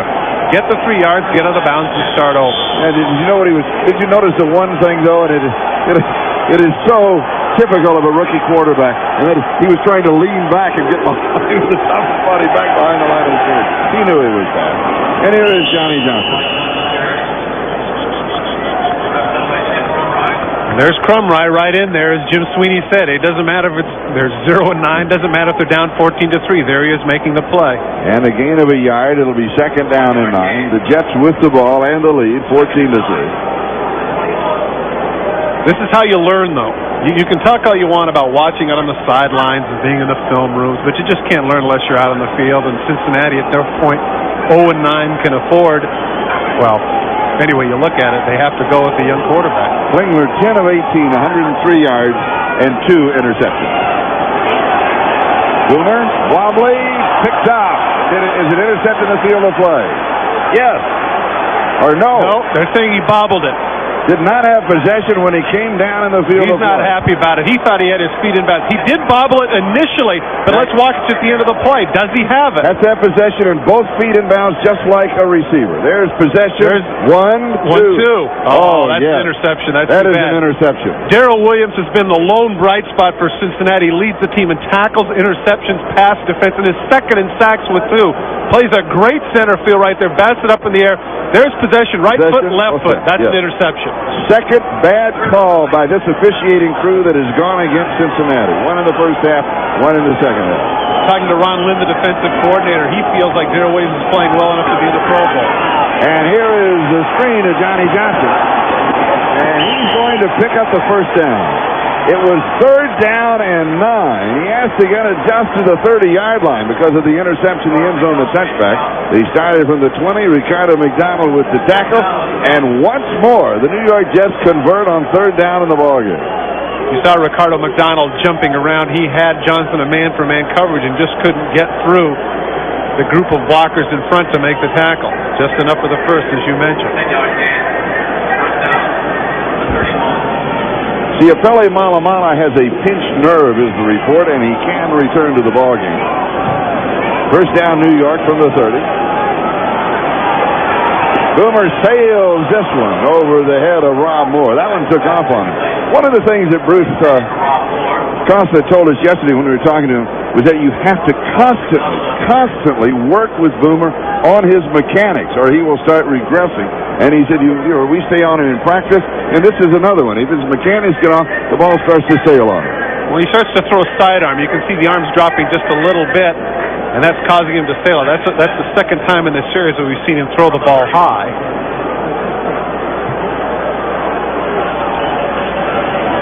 Second down and 10. And here is Johnson. And he's going to have that was Adrian Morrell in relief of Johnny Johnson. And Morrell, the rookie from West Virginia, he's carried a couple times in the ballgame, and he's looked good every time. He picks up about 5 here. Well, he's a little change of pace. He has the quick feet. Reminds you a little bit of what Kansas City used to do with McCoy and Harvey Williams. Come in with one guy who bangs a little bit straight ahead, then you come in with a quick guy. Changes some things in the secondary. So spot the ball at the 35-yard line. And it's third down and 5. I'm surprised, though, that Johnson isn't in here on third down because he's a great pass catcher out of the backfield. Yeah, but Rob Moore is here, and he has been Mr. Third Down. However, this time they come to Brad Baxter. Baxter with a nifty move. And is finally thrown down at the 47-yard line. Steve Tovar finally stops him after a gain of 17. Boomer has done an outstanding job of isolating his running backs on the inside backers of the Cincinnati Bengals. Neither Tovar nor McDonald are outstanding in pass coverage. In this case, not so great at tackling either. He runs right through the hand tackle of McDonald, stiff arms Tovar, and it takes him at least 3 tries before he finally wrestles him out of bounds. Very close to being a personal foul. By throwing him down once he got past the sideline. Not caught. And here is Johnson, who's back in the ballgame. He tries the right side. He is going to, not quite, but almost, get back to the line of scrimmage. It's going to be second down and 10. Ricardo McDonald and John Copeland make the tackle for Cincinnati. Let's call it second down and 11. Kind of get a feeling here that, Cincinnati's been hanging tough here in the first 2 downs, but they just cannot seem to close the deal on third down. New York is converted on 3rd and 9 and on 3rd and 5. Second and long. Moving on the 7-minute mark, time remaining. We're in the third quarter here at Giants Stadium. Jets out in front by a score of 14-3. And Boomer takes a timeout. So we'll step aside for a moment. We'll be back to Giants Stadium in a moment. On Thursday night before Super Bowl III, Joe Namath said, "We'll win Sunday, I guarantee it." Headlines in the Miami paper on Friday. The Jets were an 18-point underdog, and I must tell you, NBC was covering it. Kirk Gowdy and Al DeRogatis were doing the television. I did the radio with George Radaman and Pat Summerall, and everyone at NBC was aghast because they said, "Oh, no, how can you have done this? They will now defeat the Jets by 45 points." But then after the game was over, of course, as you know, the Jets going on to win it, and Joe Namath was liable. Everybody standing around with big smiles on their face. But a game that turned the history of professional football. The American Football League grew up in the Orange Bowl in that game. Here's the pass complete to Troy Sadowski, the tight end, who's been struggling just a bit in the ballgame. Good reception for him. Ricardo McDonald makes the tackle, a gain of right at 11 yards, so that'll be the first down. It's just what he needed. You're right. Well, he needed not just what he needed, but for himself personally. Two holding calls early in the first half. He was kind of the GOAT. Comes up with a big catch here on second down to move the sticks. The ball at the 36-yard line of Cincinnati. Remarkable to see the Jets pick up a first down following a second down play. Usually it's following a third down play. And here is Boomer in the pocket, throws in and out of the arms of Brad Baxter. Just a little behind him, couldn't pull it in. And James Francis had picked him up. It'll be second down. surprised they're not running the ball more. They did a good job in the second quarter, particularly, of running the ball. Both Johnson and Baxter averaging nearly 5 yards per carry. For some reason, they've opted to throw the ball here early in their drives, but who's to argue when you're up 14-3 and moving the sticks? Johnny Johnson has rushed for 47 yards, 11 carries, has 6 receptions for 99 yards. So he's picked up almost 150 for the Jets. And here he is, and he is dropped for a loss. John Copeland, the rookie, first-round draft choice from Alabama. He's made a couple of really good plays. Take a look at that. Has he been held today? Look at his shirt. That's a long-sleeve shirt there flapping in the wind. Hey, 92, have you been held at all?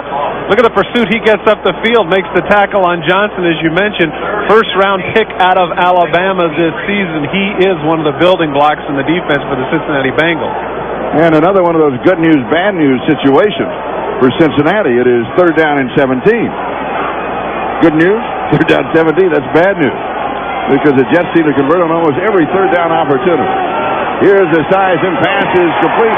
Here is Rob Moore, still on his feet, and he's down to the 40-yard line. I tell you, it might not be Ricardo McDonald's day. Once again, he goes for the tackle. We've got another injured Jet down in the field at about midfield. Another lineman. I believe that's Dwayne White, who is the offensive right guard. Now, Ciapelli Malamala injured earlier, and the Jets are not that deep at offensive line. They start with Jeff Criswell, Dave Cadigan, Jim Sweeney, another Dwayne White, and Ciapelli Malamala. They have 3 backups: James Brown, Roger Duffy, and Cal Dixon. Take a look right at your screen, number 67, right in the middle. He's blocking, comes off. Take a look at his legs right there. Just at the end, that left leg gives out a little bit as Tim Crumrye comes in. Dwayne White, one great nickname. He's known as the road grader from his days of being in the backfield on goal line situations. The road grader? The road grader. Did you have a nickname? Yeah, I did, as a matter of fact. I had a couple. The one I liked was Top Cat. Top Cat. You would like that. Remember the old cartoon? Yeah. All right, we've got a timeout, so we'll step aside. We'll be back in just a moment. We've been speaking of the offensive line of the Jets. Of course, sitting down, you see right there with the Fu Manchu mustache, that's Jim Sweeney. Well, he is a proud new father, and here is his 5-day-old daughter, Shannon, and the mother, Heather, watching this afternoon. And fortunately, Shannon is going to look like Heather and not like Jim. That's the good news in the Sweeney family. But the bad news is the little girl has this tendency to go into a 3-point stance and put her head between her legs. I can't seem to figure it out. But congratulations to the Sweeney family. That's great. And here is the kick. Going for the corner, and no. Just missed. Just missed. Just past the pylon. And it'll be the touchback, a 40-yard kick. They'll bring it out to the 20-yard line. Hasn't been a great day for Aguiar. He's terrible getting closer, though. Kickoff, but yeah, that would have helped his self-worth immensely. Just missed getting it inside the pylon. This is a doubleheader Sunday here on NBC, and don't forget, following this ball game, that most of you to see the Pittsburgh-Denver game, due to NFL guidelines, those of you in New York City will not see a doubleheader on NBC today. And here the score, the Jets 14, Cincinnati 3. Bengals with the ball at their own 20-yard line. About 5 minutes to go. That is the time remaining in the third quarter. And here's Harold Green, and he is chased out of bounds by Ronnie Lott. You know what Ronnie Lott has lost in the step he's made up for in smarts. His anticipation is amazing. And he still has no regard for his body. Number 42 of the Jets. Bright guy. I got a chuckle out of the commercial that Boomer Esiason did a special where they had all these young players. They go to the locker and they're all down on all fours going like this to a picture of Ronnie Lott surrounded by candles. Really cute. Second down and 10. Klingler to throw. Drops this one over the middle to Harold Green. There he is again. And they're going to mark it about the 25-yard line. So it's going to be 3rd down and 5 as Ronnie Lott once again makes the play. Ronnie Lott, number 42 for the New York Jets, And one of the statements that he has come up with, and almost everybody is using it for the Jets, including their head coach, and that is that you've got to play desperate. Yeah, when they were 2-4, he made the point in a team meeting that that's not how people were playing. And look at that, he wants to get the crowd involved too. How are we supposed to be emotional if you guys aren't with us? And to a man, they look to this as he's their defensive leader. Third down. Pass is complete. First down. As Jeff Quarry pulls it in. Eric Thomas was there for New York. A gain of 11 and the first down. Haven't had much of a chance to talk about the Cincinnati Bengals converting on third down, but there you see Derek Fenner steps up. Nice block on the blitz. And that enables Quarry to catch the pass and get out of bounds. And Dwayne White of the Jets, who was injured, is now being taken into the locker room for x-rays.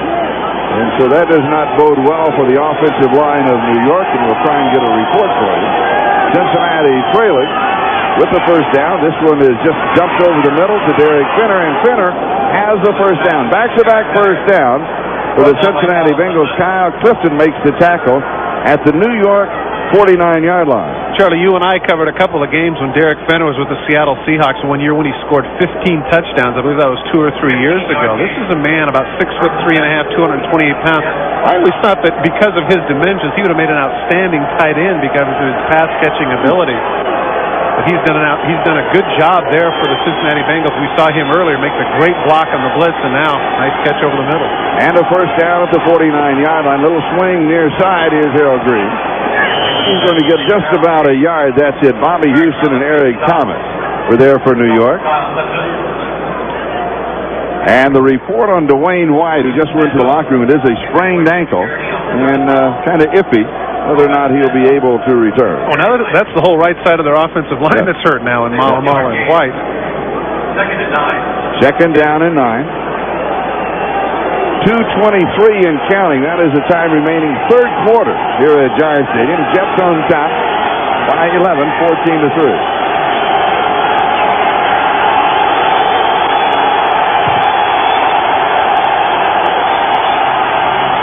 Pass is complete on the near side to Jeff Quarry. Bobby Houston with the tackle. I want to take just a quick moment to say a special hello to Jay Schrader's wife, Debbie. Their son, Chris, is very sick, and just want you to know, Jay, that you're in our thoughts and our prayers, and we do hope that everything works out all right. But did want you to know that we're thinking of you here this afternoon. Third down and 5, 44-yard line.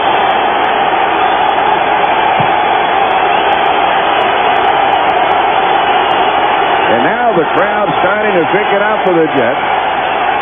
Klingler steps forward, and he fires in his drop. Patrick Robinson couldn't hold on to it. It would have been a woulda, coulda, shoulda. Would have been a first down. But he fired it low and away, and that's a tough catch. It is. But still, he's close to it. You got to catch this ball. I mean, he does drill it, but it's right there. It's between the 8 and the 1. You got to catch it. Patrick Robinson, we mentioned some great plays earlier on kick returns, but it's tough right there, especially when they're moving the ball at midfield, getting into field goal range. So that means that Lee Johnson will be kicking. Look at that average, 48.7. Terrence Hassett is the return man for the New York Jets. See what he can do about getting it inside the 20. He's angling it out right. Has a man there, and he does. Wow. Nice play. Kick. Nice play. Wow. Leonard Wheeler was down in perfect position in case it went towards the end zone and went outside at the 5. We'll be back in a moment. On the silver anniversary of the New York Jets Super Bowl III, Matt Snell, you could call him the unsung hero. 30 carries, 121 yards, and a touchdown. Don't forget those numbers, 121 yards rushing. There were many who felt, including my partner, that he should have been the most valuable player. Absolutely right. I think that it's all well and good to talk about what Joe did. He did throw for 200 yards. He got the most attention with everything he talked about and guaranteeing it, but that was the man. He's the one that took the time off the clock. He's the one that kept Johnny Unitas and company off the field. I thought he should have been MVP. Boomer Esiason, 17 of 26, 192 yards. He'll start this time from the 5. And Brad Baxter will get the call, and he'll come out for about 3 yards. We can go back on this day and here in the second half and revisit some memories from that Super Bowl III as an injured player for Cincinnati is down. And you mentioned Johnny Unitas. In the moment that he came into that ballgame in the Orange Bowl in Super Bowl III, every New York Jet and every AFL fan, this is John Copeland, the outstanding rookie from Alabama, the #1 draft choice, who's had a very good ballgame. Collectively, everybody held their breath. Was this the great John Unitas? Is this the man? Is he going to be able to come back and do it one more time? And then they found out that he could not. The arm simply wasn't there anymore. He was not able to do it for the Baltimore Colts. It was a big, huge lift at that point for the New York Jets. Well, now that's very true. Although he did generate the one touchdown drive, and I find it interesting that they talk about maybe he didn't have it again. But let's not forget, two Super Bowls later, the winner of that Super Bowl of the Dallas Cowboys was the Baltimore Colts. Yeah. Oh yeah. And their quarterback, John Unitas. Yeah. So, but at that moment in time, in the magic of Super Bowl III, it simply wasn't there. Well, you think of all the plays that happened. The tip pass that went in the end zone that was intercepted, when they missed Jimmy Orr on that reverse play when he was wide open for Earl Merle. It was a New York Jet kind of day. It certainly was. Now, for an update, let's go over to the city and Jim Lampley. Well, Charlie, you know that Keith McKellar's been out all year for the Bills. Here's his first catch of the season, and it comes at the right moment. A touchdown from Jim Kelly from 13 yards out. That puts Buffalo on top of Indianapolis now by 23-9 in the third quarter. Back to Charlie and Todd. All right, thank you, Jim. And they're working on it looks as if they're working on the left knee of John Copeland. We're going to have a replay for you, and we'll look at the right of the screen and see. But sometimes you just get caught in the traffic. There it is right there. Take a look right there at the end. The offensive lineman just fell on the heel a little bit is what it appeared. He was walking very gingerly off the field, trying to make sure. You notice now, take a look at the shoes. A lot of football players now on AstroTurf are wearing those high-top tennis shoes. That's the preference. Because what happens on the AstroTurf, and I can tell you this from experience, is that your traction is too good. Mm-hmm. It's not just good, it's too good. And so there, of course, on basketball shoes, there aren't cleats. You don't see as many people now wearing the black rubbered soles, but they're content to wear the basketball or tennis shoes.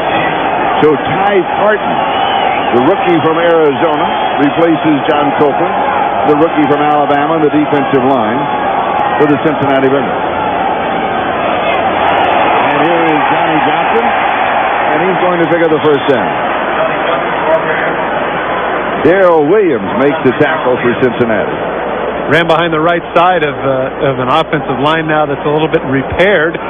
Take a look at the left side of your screen. They come off the ball and they hit some people, and that creates the big gap for Johnson to come in and get the first down. And he comes off holding his right arm and immediately goes to the Jet bench on the far side where the trainers will take a quick look at it. The ball is at the 17-yard line, and it's the first down. Adrian Morrell is the ball carrier. He comes in for Johnson. George Hinkle makes the tackle. Morrell from West Virginia, rookie taken in the 5th round of the draft as the gun sounds, and that is the end of the third quarter. We'll be right back after these messages from your local station. This telecast is presented by authority of the National Football League and is intended for the private use of our audience. Any rebroadcast or other use of this telecast without the express written consent of the NFL is prohibited. As we start the fourth quarter, the New York Jets in control of the ballgame, and here's Adrian Morrell. And Darrell Williams finally makes the stop. But the Jets have another first down. I know it's only been a couple of carries, Charlie, but you got to like the speed and quickness of number 29. This could be one of those situations where they finally discover somebody that can play. I mean, Bruce Kozlov mentioned the fact that they really liked him, but of course, that's practice. That doesn't count. You got to do it on the Sundays, and that's what Morrell's done thus far on his limited opportunity. A gain of 22 yards on the play, and the ball is spotted at the 44-yard line and a first down for the New York Jets. There's the scoring by quarters, the 2 touchdown drives by the Jets of 94 yards and 80 yards in the second quarter. And here is Brad Baxter. Ricardo McDonald makes the tackle. And now we have a A little pushing and shoving contest at the 40-yard line.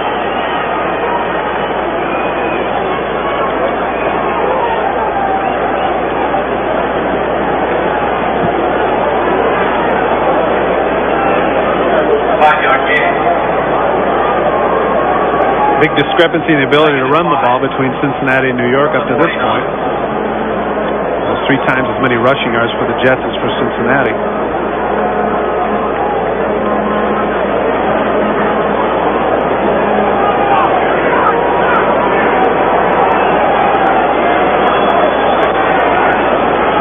And here is Morrell. He turns the corner, and he's going to pick up a first down. That is his 4th carry of the ballgame. We've got 2 flags dropped, another pushing and shoving contest. Darrell Williams with the tackle, and Morrell in 4 carries has rushed for a total of 36 yards. Well, on the play before, Mike Fryer and Brad Baxter are the ones that got into it, and Fryer, number 97 this time, knocks down Baxter when the play is over with. That's going to go against the Bengals. 97 defense for unnecessary roughness. 15 yards on the end of the play, first down. You know, it doesn't make any sense. It's completely after the play. It's the whole concept of being dissed or disrespected, and you take a shot right in front of the official. That's ridiculous. You just hand him an extra 15 yards. You look at plays like that, and you say, well, that's the reason why we're 0-9. And in the ballgame, Cincinnati is not out of the ballgame. They are down 14-3. But if they can put together a touchdown or a big play, they're right back in the middle of it. And I was going to say, particularly in the third quarter, the defense has been playing some excellent football. They had done an outstanding job in the third quarter of shutting down the Jets. Now they put them right in field goal position. We're going to see more of Adrian Morrell in the ballgame as Johnny Johnson has bruised ribs and questionable if he will come back. And here is Morrell again. Mike Graham and James Francis make the tackle. Hits that hole in a hurry, and this is a good opportunity for Morrell, as you mentioned. The offensive line getting off the ball, slicing between guard and tackle. You know, I tell you what, even though the right side of the offensive line has been hurt, let's give some credit here to both Roger Duffy and James Brown, the people that have come in and stepped up play of the offensive line. They move Cadigan to the right side along with Cal Dixon. Sweeney's at center. Duffy moves up to left guard, and Criswell stays at left tackle. That means that James Brown is the only other offensive lineman that the Jets have left at this point. And Morrell showing a bit of jitterbug quickness. The hole closed, tried to jump to the outside. Outside was closed.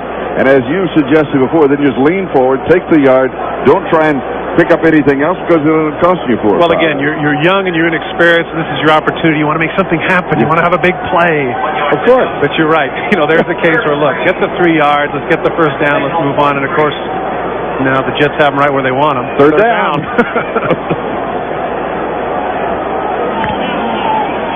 Now, they haven't converted every third down, but it certainly does seem like they have.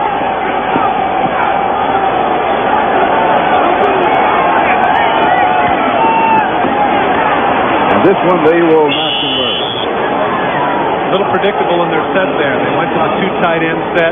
They knew they were going to run. Bengals took some chances and came with a blitz from the outside and just stuffed the play. Brad Baxter stopped by Daniel Stubbs. And so we'll look at a field goal attempt by Kerry Blanchard, who has hit 11 of 14. His long being 43. This one 32. This will be from 32-yard line, a 42-yard field goal attempt. Can't get much more down the middle than that.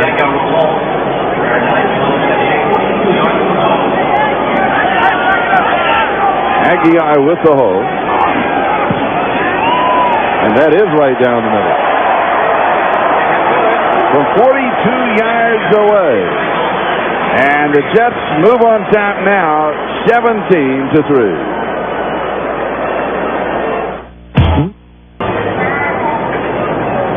Welcome back to Giant Stadium. The New York Jets now out in front by a score of 17-3.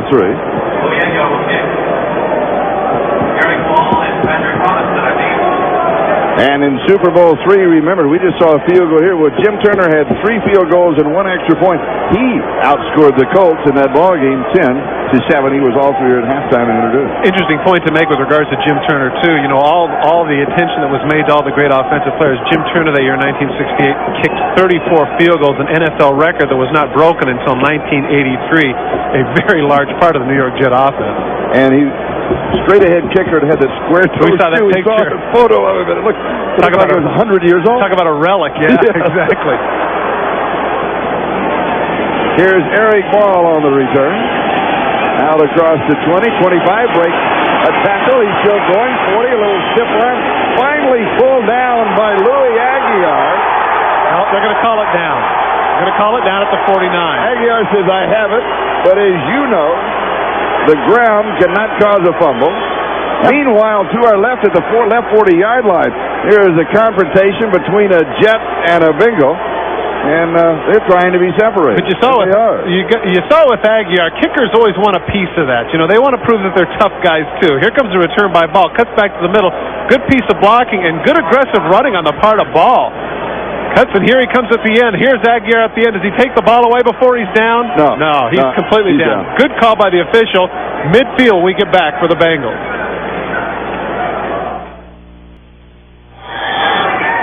David Shula, the head coach of Cincinnati, said we need to dominate the clock so we can force the Jets into doing something different. Well, they haven't been able to do it. The Jets have dominated time of possession. Clearly. 2 long touchdown drives. One in the second quarter took over 11 minutes. 11:05 on that drive. So Cincinnati with a pretty good opportunity. They start from the 49-yard line. They're going to immediately lose a quick 4. It'll be second down and 14 as Klingler is sacked. Jeff Lageman in on the play. It just has been a struggle for the Cincinnati Bengals to find the right combination of offensive linemen to protect their quarterback. And they have a change at left tackle. Tom Scott, the rookie, has been injured, and he has been replaced by the rookie free agent, Donnell Johnson, at left tackle. And it's second down and 14.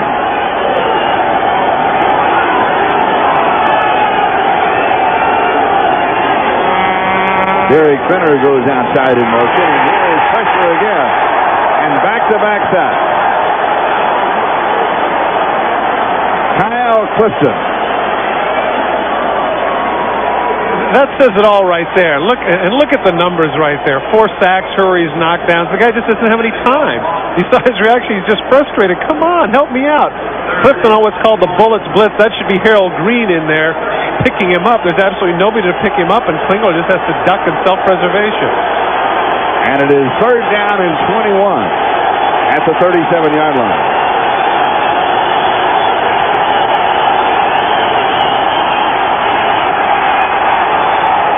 Pass is wobbly and off target, but caught by Jeff Corey. Nice catch by Corey coming back for that ball. You're right, that was off target. It's kind of a floater. And I'm interested here at midfield whether or not they might go for it here. It appears that they are. Trailing by 2 touchdowns. Here's the pressure and a look at the throw. Here's the reason why it's kind of wobbly. Klingler steps up, gets knocked down right at the last second. And Corey, as you say, Charlie, that was a terrific catch. Bill Packel had him wrapped up when he made the throw. 4th down and 8. 3 wide receivers on the right side, 1 on the left. And now they'll balance it out with the motion. A 4-man rush. The flag is down. Finger drops it over the middle to Finner. Finner has the first down if the play stands. I think it's going to come back because when the man went in motion, the left tackle wasn't set. It appears to me that we have motion on the part of the Bengals, and that would be sad because that's a good effort by Fenner and a good effort by Klingler to get him the ball.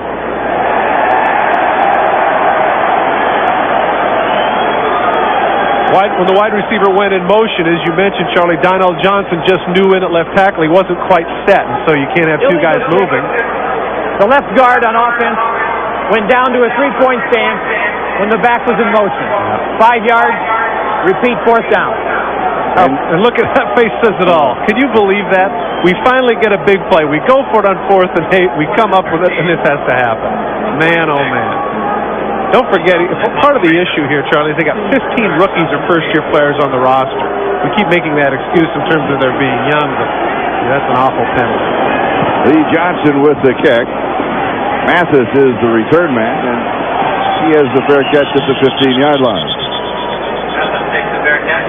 That stops the clock with exactly 9 minutes left to go. And the Jets lead it 17-3. This is one of the jerseys the Jets are wearing today of Of course, the same jersey, or same type of jersey that they wore in Super Bowl III that we've talked about, but this particular jersey is empty today. Yeah, that's empty. Marvin Jones, the number one pick, hurt his hip last week. He's out for the season, but the good news is that it does not appear to be something that's going to be career-threatening. But it has been a lot of fun to see the old uniforms and to remember back to Super Bowl III. I like that green on the sleeve. That looks cool.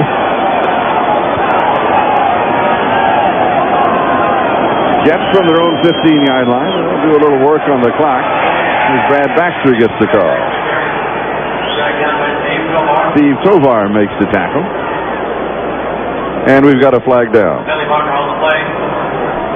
That stops the clock with 8:53 left to go in the game. Holding. Offense. Number 52. Go half the distance. Repeat, first down. And that is on Cal Dixon, who is now the right guard for the New York Jets. Substituting for the injured Dwayne White, who earlier had sprained his ankle. Evidently is not going to be back. So it'll be first down and 17.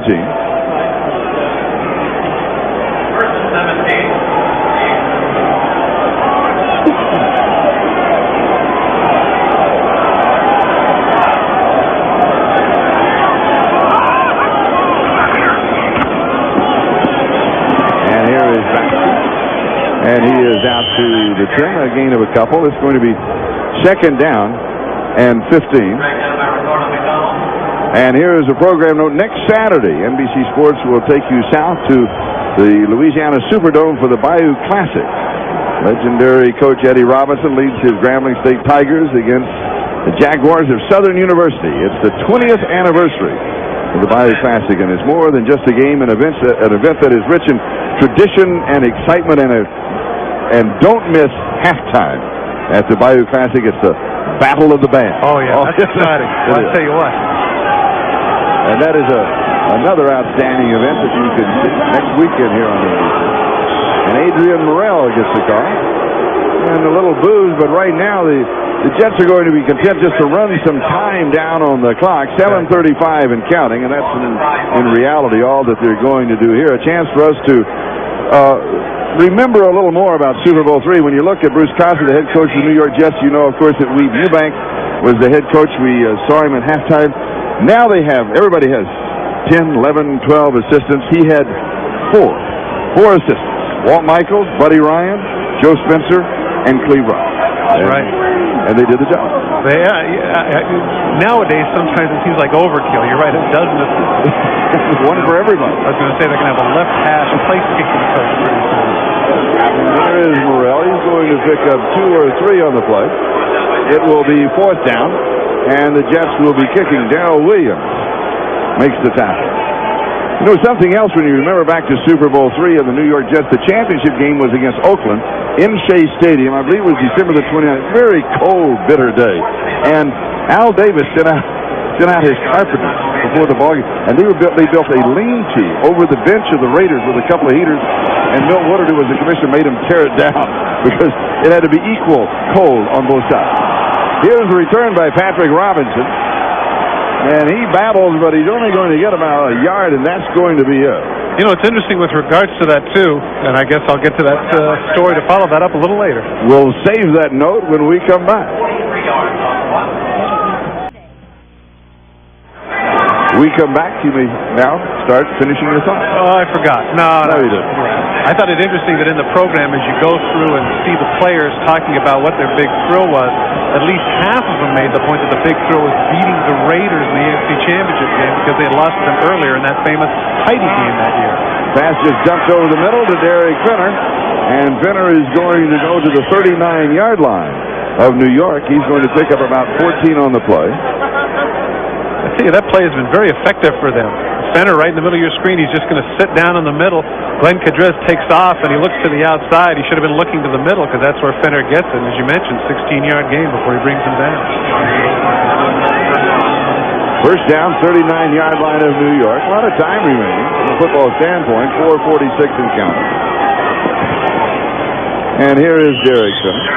You mentioned the Heidi game. He has 3 to the 36-yard line. It'll be second down and 7. Heidi game took place in Oakland, November of that season. And with 1 minute and 5 seconds left to go, NBC was running out of time. 7 o'clock Sunday night movie. It was Heidi. They cut away. The Jets were leading. Oakland came back to win the ball game. And what happened, as soon as they made the cutaway, the switchboard at NBC in New York was swamped with thousands of phone calls. Here's the pass and a sliding reception by Jeff Flory, and he may have the first down. It just reminded me of something. I won $10. No, this is serious. I won $10 because I was able to answer a trivia question, and I'm interested if you would have known, and that was, who was it that recovered the fumbled kickoff for the touchdown for the Raiders? Remember the guy's name? I didn't see it. I was watching Heidi. Come on. Great name. Preston Riddlehuber. Preston Riddlehuber is the one who recovered that ball. First down, Cincinnati trying to get something going here. Pass is complete. This one is to Wesley Carroll. Back-to-back first down. Nice throw by Klingler there. And a gain of 14. We'll take another look. Pretty good coverage by Eric Thomas. The erratic nature of the young quarterback. He looks bad one play, and the second play just drills it in there. Thomas all over him, but he puts it right between the 8 and the 6. Nice throw. The ball at the 16-yard line and a first down. 4:14 in counting time remaining. Jets lead 17-3. Cincinnati wasting a little bit of time here. Klingler, he's going to keep and just head for the sideline. He's going to get all the way to the 6-yard line. Let's see if they're giving the first down. They're going to mark him out at about the 7. It looked to me like he might have got his stride past it. So it's going to be second down and a yard. This is one thing that he does well. He's got good mobility. Now he takes off for the sideline. Let's see how close he gets to the first down. Where's the stripe and where do his feet go out? Good call. It's second down and about a foot for the first down. And the ball just inside the 7-yard line. There's another look from a different angle. Sometimes they'll give you that right foot as it goes over the plane, but in that case they didn't. That place they gave him where the football was when the right foot went over the plane. You might want to run the ball here just to get the first down. He took too much time. Unbelievable. And that will be a delay of game and cost 5 yards. So rather than be second down and a yard, and there is a frustration personified. Oh, boy. Delay of game. I tell you. Offense, 5 yards. Still second down. Now, you see the reaction on his face, and yeah, that does speak a little bit, but then again, they got to get the play into him, right. too. There's a lot of things. Plus, you got to don't forget, he just ran out of bounds. Yeah. But he's the one that has to get all the way back to the huddle. All those things taken into account, but still. Well, that's awful. You have second and short on the 6-yard line. Different game now altogether. Changes. Now they won't be able to run the ball. Now they have to throw. Second down. A little over 5 to go for the first down. And the pass is incomplete. So it's going to be third down. He's waiting for Derek Fender to come out on the flat. Quick throw. Nobody there.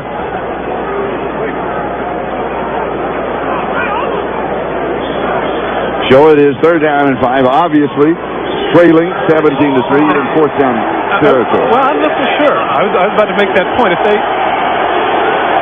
No, you're right. It's a touchdown. No. Touchdown, onside kick. Spinner open over the middle, comes back underneath the coverage to Harold Green, and he is going to be stopped about a half a yard shy of the first down. In other words, where they were a moment ago when they had too much time. And we're hit with a delay of game penalty.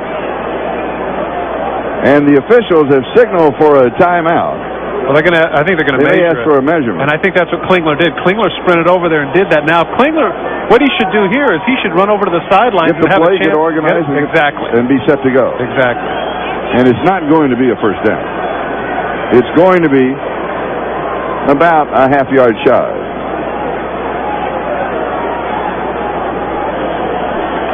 Well, they've got their 3 tight end package set here. Clearly, they're going to. Looks like a running formation. This could be a chance, as you mentioned, fourth down. This could be an opportunity for a play action pass. It could be wide open. They're all going to bunch in there.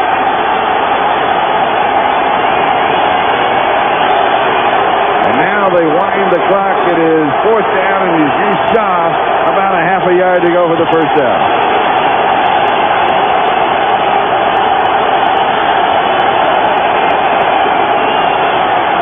And Finner goes over the top, and he has the first down. It'll be first down and goal to go at about the 3-yard line. 3:13 and counting. Time remaining. But now they have to hustle off the field. The receivers have to hurry up because the clock is running, and they've got to get that play quickly. This is costing them time right now, as it's now 3 minutes and running. They need the receivers to hustle out the minute the play was over with. And Cincinnati again, not in a hurry-up mode. They use an inordinate amount of time off of the clock. And Harold Green is going to be stopped. Now, I don't understand that call on the 3-yard line. You've got to throw here, because even if you throw and it's incomplete, the clock at least stops. Yes. Now the clock is running now, 2:35 and counting. Yeah, It's nuts. 4 downs to throw in the end zone for the touchdown. I agree with you. Oh, man, I don't understand this at all. And the clock is still moving. It's really 2:25 and counting. Boy, oh boy. Almost a minute has gone away with one running play that lost a couple of yards. Now, we can't put all the blame on Klingler for this. Timing pattern in the corner. Flags are down. What a catch! He caught it, and it's a touchdown. That's got to be defensive. I think that's going to be a touchdown. I think that's interference. Jeff Quarry. Wow, what with a the reception right in the corner of the end zone.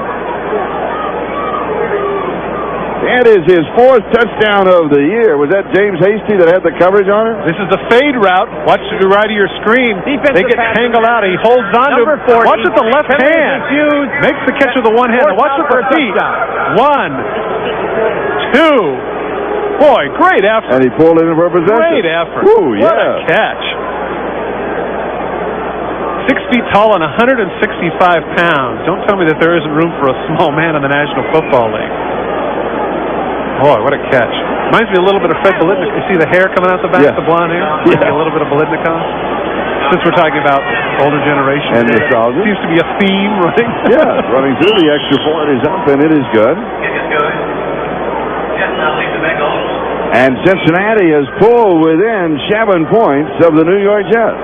Now, in the last series, remember, the defense held the Jets 3 and out. And with 2:09, you could figure that if they trust their defense can use their timeouts, maybe they don't have to kick the onside kick here. Charlie, what do you think? I think I would go with the onside kick. And I tell you why I would go with the onside kick, because the offense of Cincinnati does not move with great quickness. And so they need as much time as possible. And if you kick, and the Jets are going to milk the clock as much and use as much time off the clock as possible, even if you hold them 3 and out, you've got a long ways to go and not a lot of time. I don't know, though. The way Aguiar has been punting, if they force him to punt, you know, he could shank one 20, 30 yards. You might have a better shot at midfield with a minute left than you would if you recovered here 2 minutes. I don't know. It's his call. Yep, it is.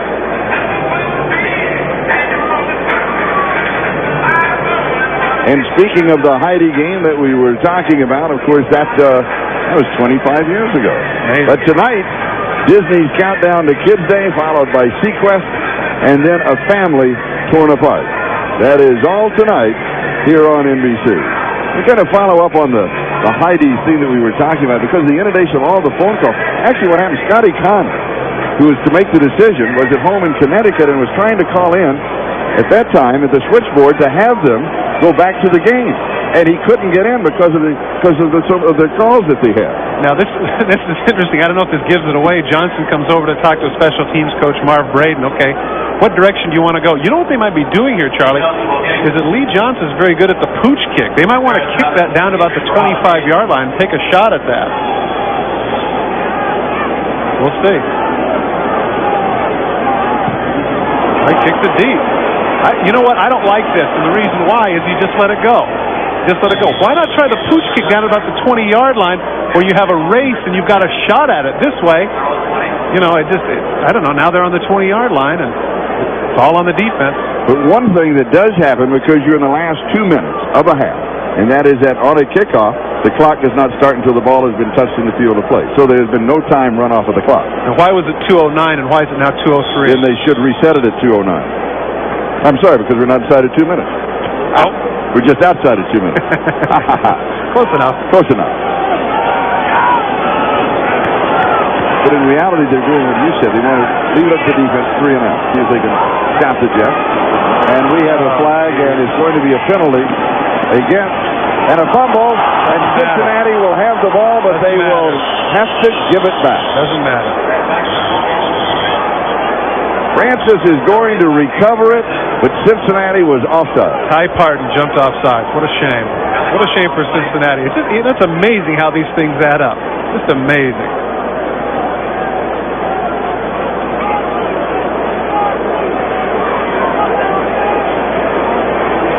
Ty Parton in for the injured John Copeland. A little anxious. Just can't seem to get a break. And that man right there, he just can't. Defense, offside in the neutral zone. 5 yards, repeat first down. That's the 2-minute warning. And with the 2-minute warning, we will step aside. And the Jets have the lead, 17-10. It's time for the Hager wrinkle-free cotton super play of the game. At this juncture, the score is 77-3, and Johnny Johnson out of the backfield makes the out and up move on Ricardo McDonald. He can't stay with him. This ended up being a 56-yard play, enabling the Jets to take the lead 14-3, a lead that up to this point they have yet to relinquish. That is our Hager wrinkle-free cotton super play of the game. And it is first down and 5 for the Jets. They have the ball at their own 25-yard line. They lead by 7, 17-10. And here is Baxter. And he's going to pick up any yardage. And the clock will continue to move unless Cincinnati takes a timeout, which they're going to. Daniel Stubbs and Fernandez Vincent with the stop for Cincinnati. 1:47 is now the time remaining. And there is Leon Hess, the owner of the New York Jets, and Weeb Eubank and Joe Namath, of course, at halftime, thanking him for bringing back the members of Super Bowl III. Most of them, the team members of Super Bowl III, were able to come back for the reunion, and they had such a great time the last 3 or 4 days together. Also give some credit to that man for venturing quickly into the free agent market, obtaining some quality veteran players, making the trade for Boomer Esiason, people like Leonard Marshall and Ronnie Lott. Made the Jets competitive in a big hurry. And don't forget, this is a doubleheader day here on NBC, so many of you watching this ball game will see the Pittsburgh-Denver game, except for those in the New York area, which due to the NFL regulations, NBC cannot carry a doubleheader with the local team at home. But everybody knows that by now. Second down and 5, 25-yard line.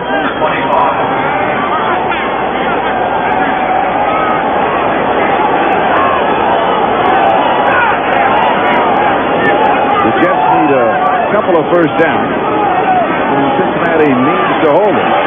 And here is the first down. Brad Baxter, who has scored a touchdown in the ballgame, by the way, his 6th of the year, is finally stopped by Darrell Williams. With an offensive line of the New York Jets nicked up, coming into the ballgame with not allowing a sack in 3 games, allowing a couple here.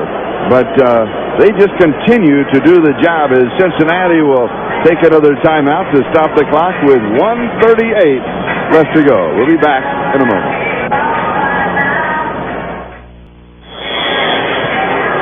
One minute and 38 seconds. That is the time remaining. Cincinnati has been close.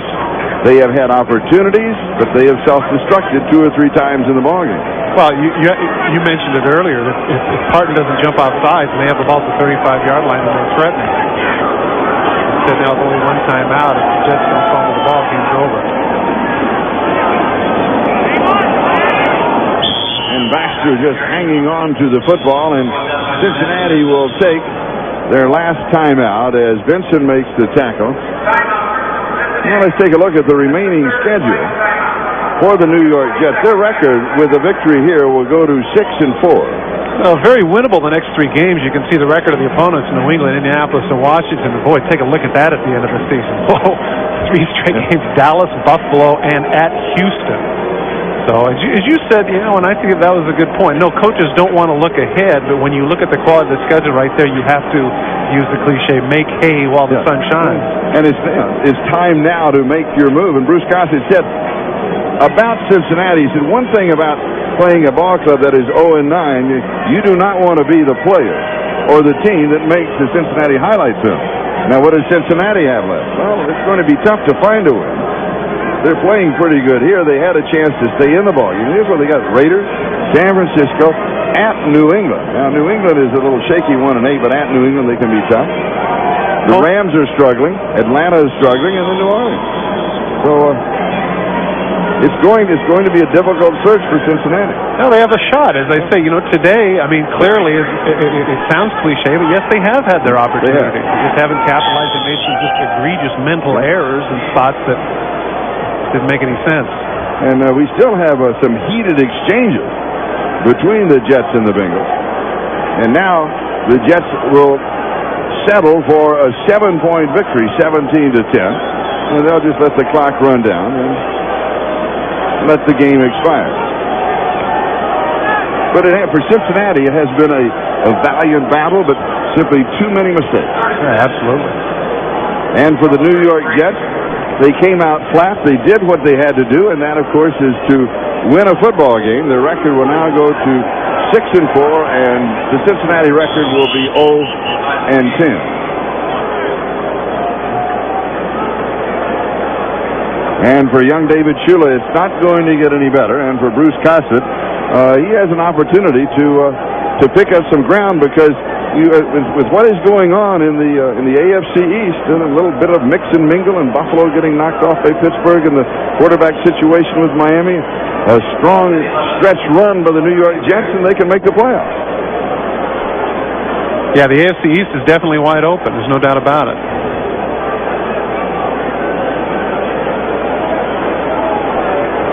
The Boomer is standing there with the referee, and he takes the countdown down to 1 second. That is the time remaining on the play clock, with 8 seconds left to go in the ballgame. And it was it being fourth down, he will come in and kick. Now take a look at this in the first 25 games. People have addressed the fact that, hey, David Shula, he wouldn't have had this job except for his last name. Take a look at the first 25 games of some other coaches. Other not too bad coaches, I might add, all Hall of Famers. Take a look at their record in their first 25 games in the National Football League. Walsh 5-20, Knowles 6-19, Tom Landry 4-19-2, and Dave Shula now will go to 5-21. But Walsh also, I should also mention that these three Hall of Fame coaches also lost their 26th game. So, David Shula, yeah, he's struggling here early, but let's give him a little bit of credit. Who knows what can happen?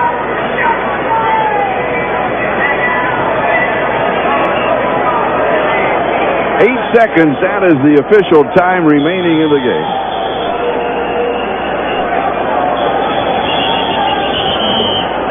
And we have an official timeout.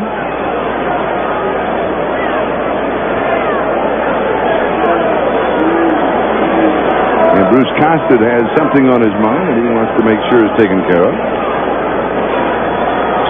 Because remember, Cincinnati is just a big play away from tying this ball game up.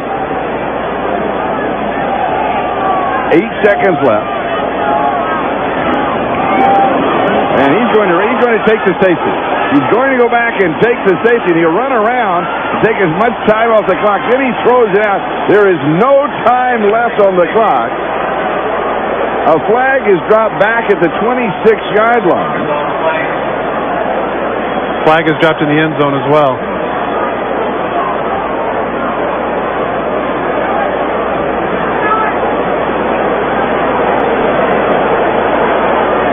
Taking the safety, which would cost you 2 points if the play took place before time expired, or if it counts as a continuing play. That will be what the call we receive from the official. You know what? That's very strange, and the reason I say that is because what if while he's messing around in the end zone he drops the ball? All right, it'd be dangerous. I mean, what if he drops the ball?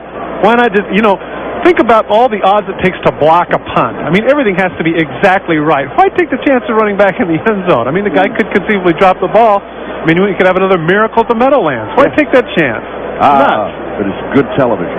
Although I do remember a couple of years ago, and maybe you do too, I think it was the 87 season, Cincinnati had a similar situation against the San Francisco 49ers on a fourth down and decided to run the ball. Mm-hmm. They got stopped. There was 5 seconds left. They threw into the end zone to Jerry Rice for a touchdown and lost the game. Oh, yeah. So. And don't forget, there were a pair of flags on the play.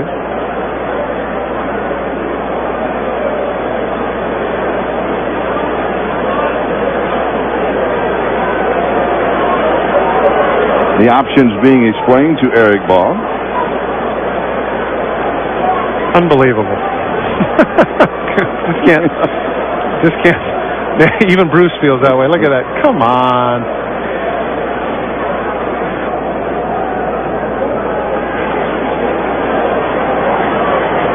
We have holding on the kicking team at the line of scrimmage. We have a backward pass out of bounds in the end zone on purpose, which would result in a safety. Cincinnati has elected to take the 10-yard penalty from the previous spot and repunt for New York. So we're going to 10 yards penalty. The down will go over. Oh boy, that's necessary. Oh God! And this is all going to happen now with no time on the clock. So now what it means, if he wants to do the same thing, he can just take it and run the ball back for the safety. Or in reality, all he has to do is kneel down. We have no time on the clock. I think that's what the argument here is, whether or not the time goes back on the clock or what. Everybody's confused here. Come on, let's go.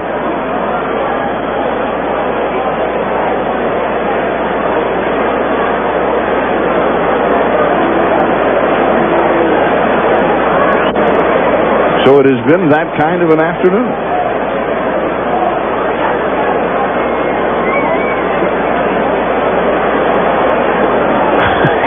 You know, that face said it all. You see him roll his eyes. Come on, okay, we'll come out and we'll do one more thing. All right, here we go.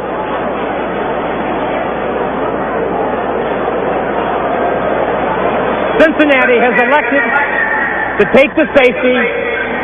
They also choose to make New York punt from the 20-yard line on a safety kick. Yes. They have taken the safety. Well, now Now wait a second. Did the clock run out or what? Well, then what? Didn't the clock run out in the end zone? This is ridiculous. Then Cosmo's got a point. Come on, the clock's gone. It's 0-0. When he threw the ball out, the clock ran out. That was 60 minutes. Game's over, isn't it?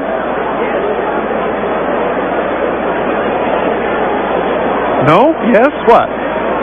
I'm waiting for the officials to tell us. No, the clock ran out in the end zone. It showed 0 at the end. Why is it all of a sudden now this? Now this is the explanation he's getting.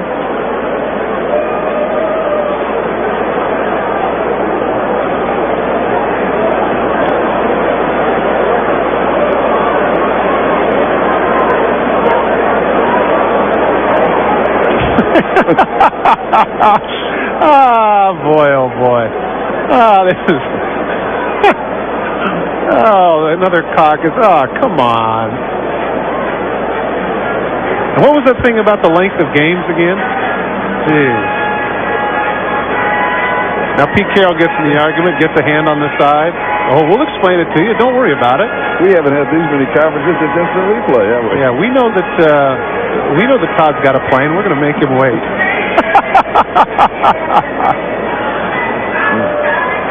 Don't forget the second half of the doubleheader that most of you will see. That's Pittsburgh at Denver, except for those in the New York area. Well, I tell you, that was a very intimate explanation they're trying to give right now. This could turn into one of those baseball rhubarbs now, you know. Now all of a sudden, Boober, or you can see Chip Myers there. Now he has to have a hat turned around backwards and start jawing nose to nose right here. Come on. Play is out. Time has expired. Time has expired. A safety on the last play of the game. Now, if in fairness, I was going to say, in fairness to David Shula, yeah, you want to push this. I mean, everybody remembers Cal Stanford 1982 or 83, whenever it was, to force one more play. It's just this caucus and this filibuster that's been going on down in the field is taking forever. Please put 1 second on the game clock. Now the point here is that he's going to say that when the ball was thrown out of bounds, there was 1 second left on the clock, as opposed to there not being any time at all. And for your information, the score: the New York Jets 17 and the Cincinnati Bengals 12, with 1 second left on the clock. And in what is known as a free kick situation, now the New York Jets can kick off or they can punt. And put 1 second on the game clock, please. And we'll go back to what I mentioned inadvertently before the 2-minute warning. Inside of the 2 minutes in this situation with a free kick, the clock does not start until the ball has been touched in the field of play. If he should kick it out of bounds, then still would be 1 second, and Cincinnati would have a chance for one play and a score. And they now only trail by 5. Now you've got a punter, though. I tell you what he should do right here is just hang it up, kick it up in the air straight, make somebody touch it, because you don't want to kick it deep. I mean, you never know what Robinson or somebody might do. Just kick the ball about midfield, have everybody huddle up and say, no, they're not going to punt it. They're going to kick it. The infamous squib kick. I can feel it coming. Louis Aguiar is going to kick off from the 20-yard line with 1 second left in the ballgame. Dun, dun, dun, dun, dun. Oh, and no, come on. Bruce Casa is calling a timeout to regroup. Oh, come.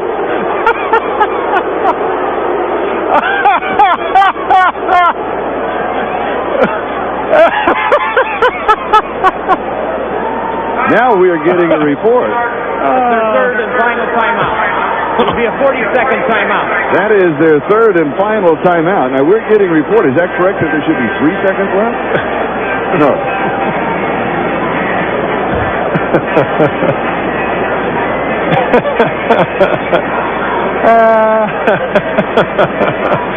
Oh, this is great. This is just great. Oh, boy, save this one for the highlight reel, huh? Woo, buddy. And what caused it? Well, yeah, it's Bruce's fault. It's Bruce's fault. It's Bruce's fault. Why didn't he just kneel down? Why did he run a play? Why didn't he just punt the ball?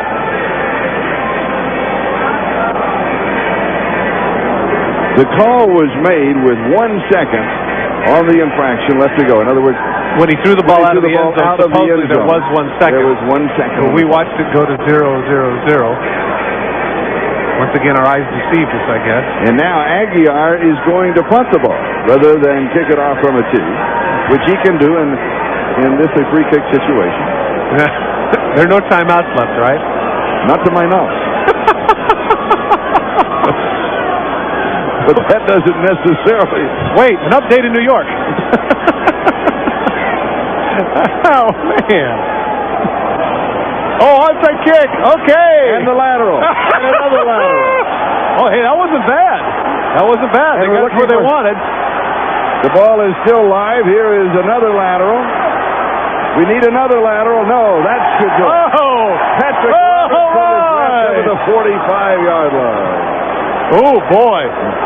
Ooh, did you hear what he... Ooh, man, if you can read lips, that's not a happy man. He just told the side judge that.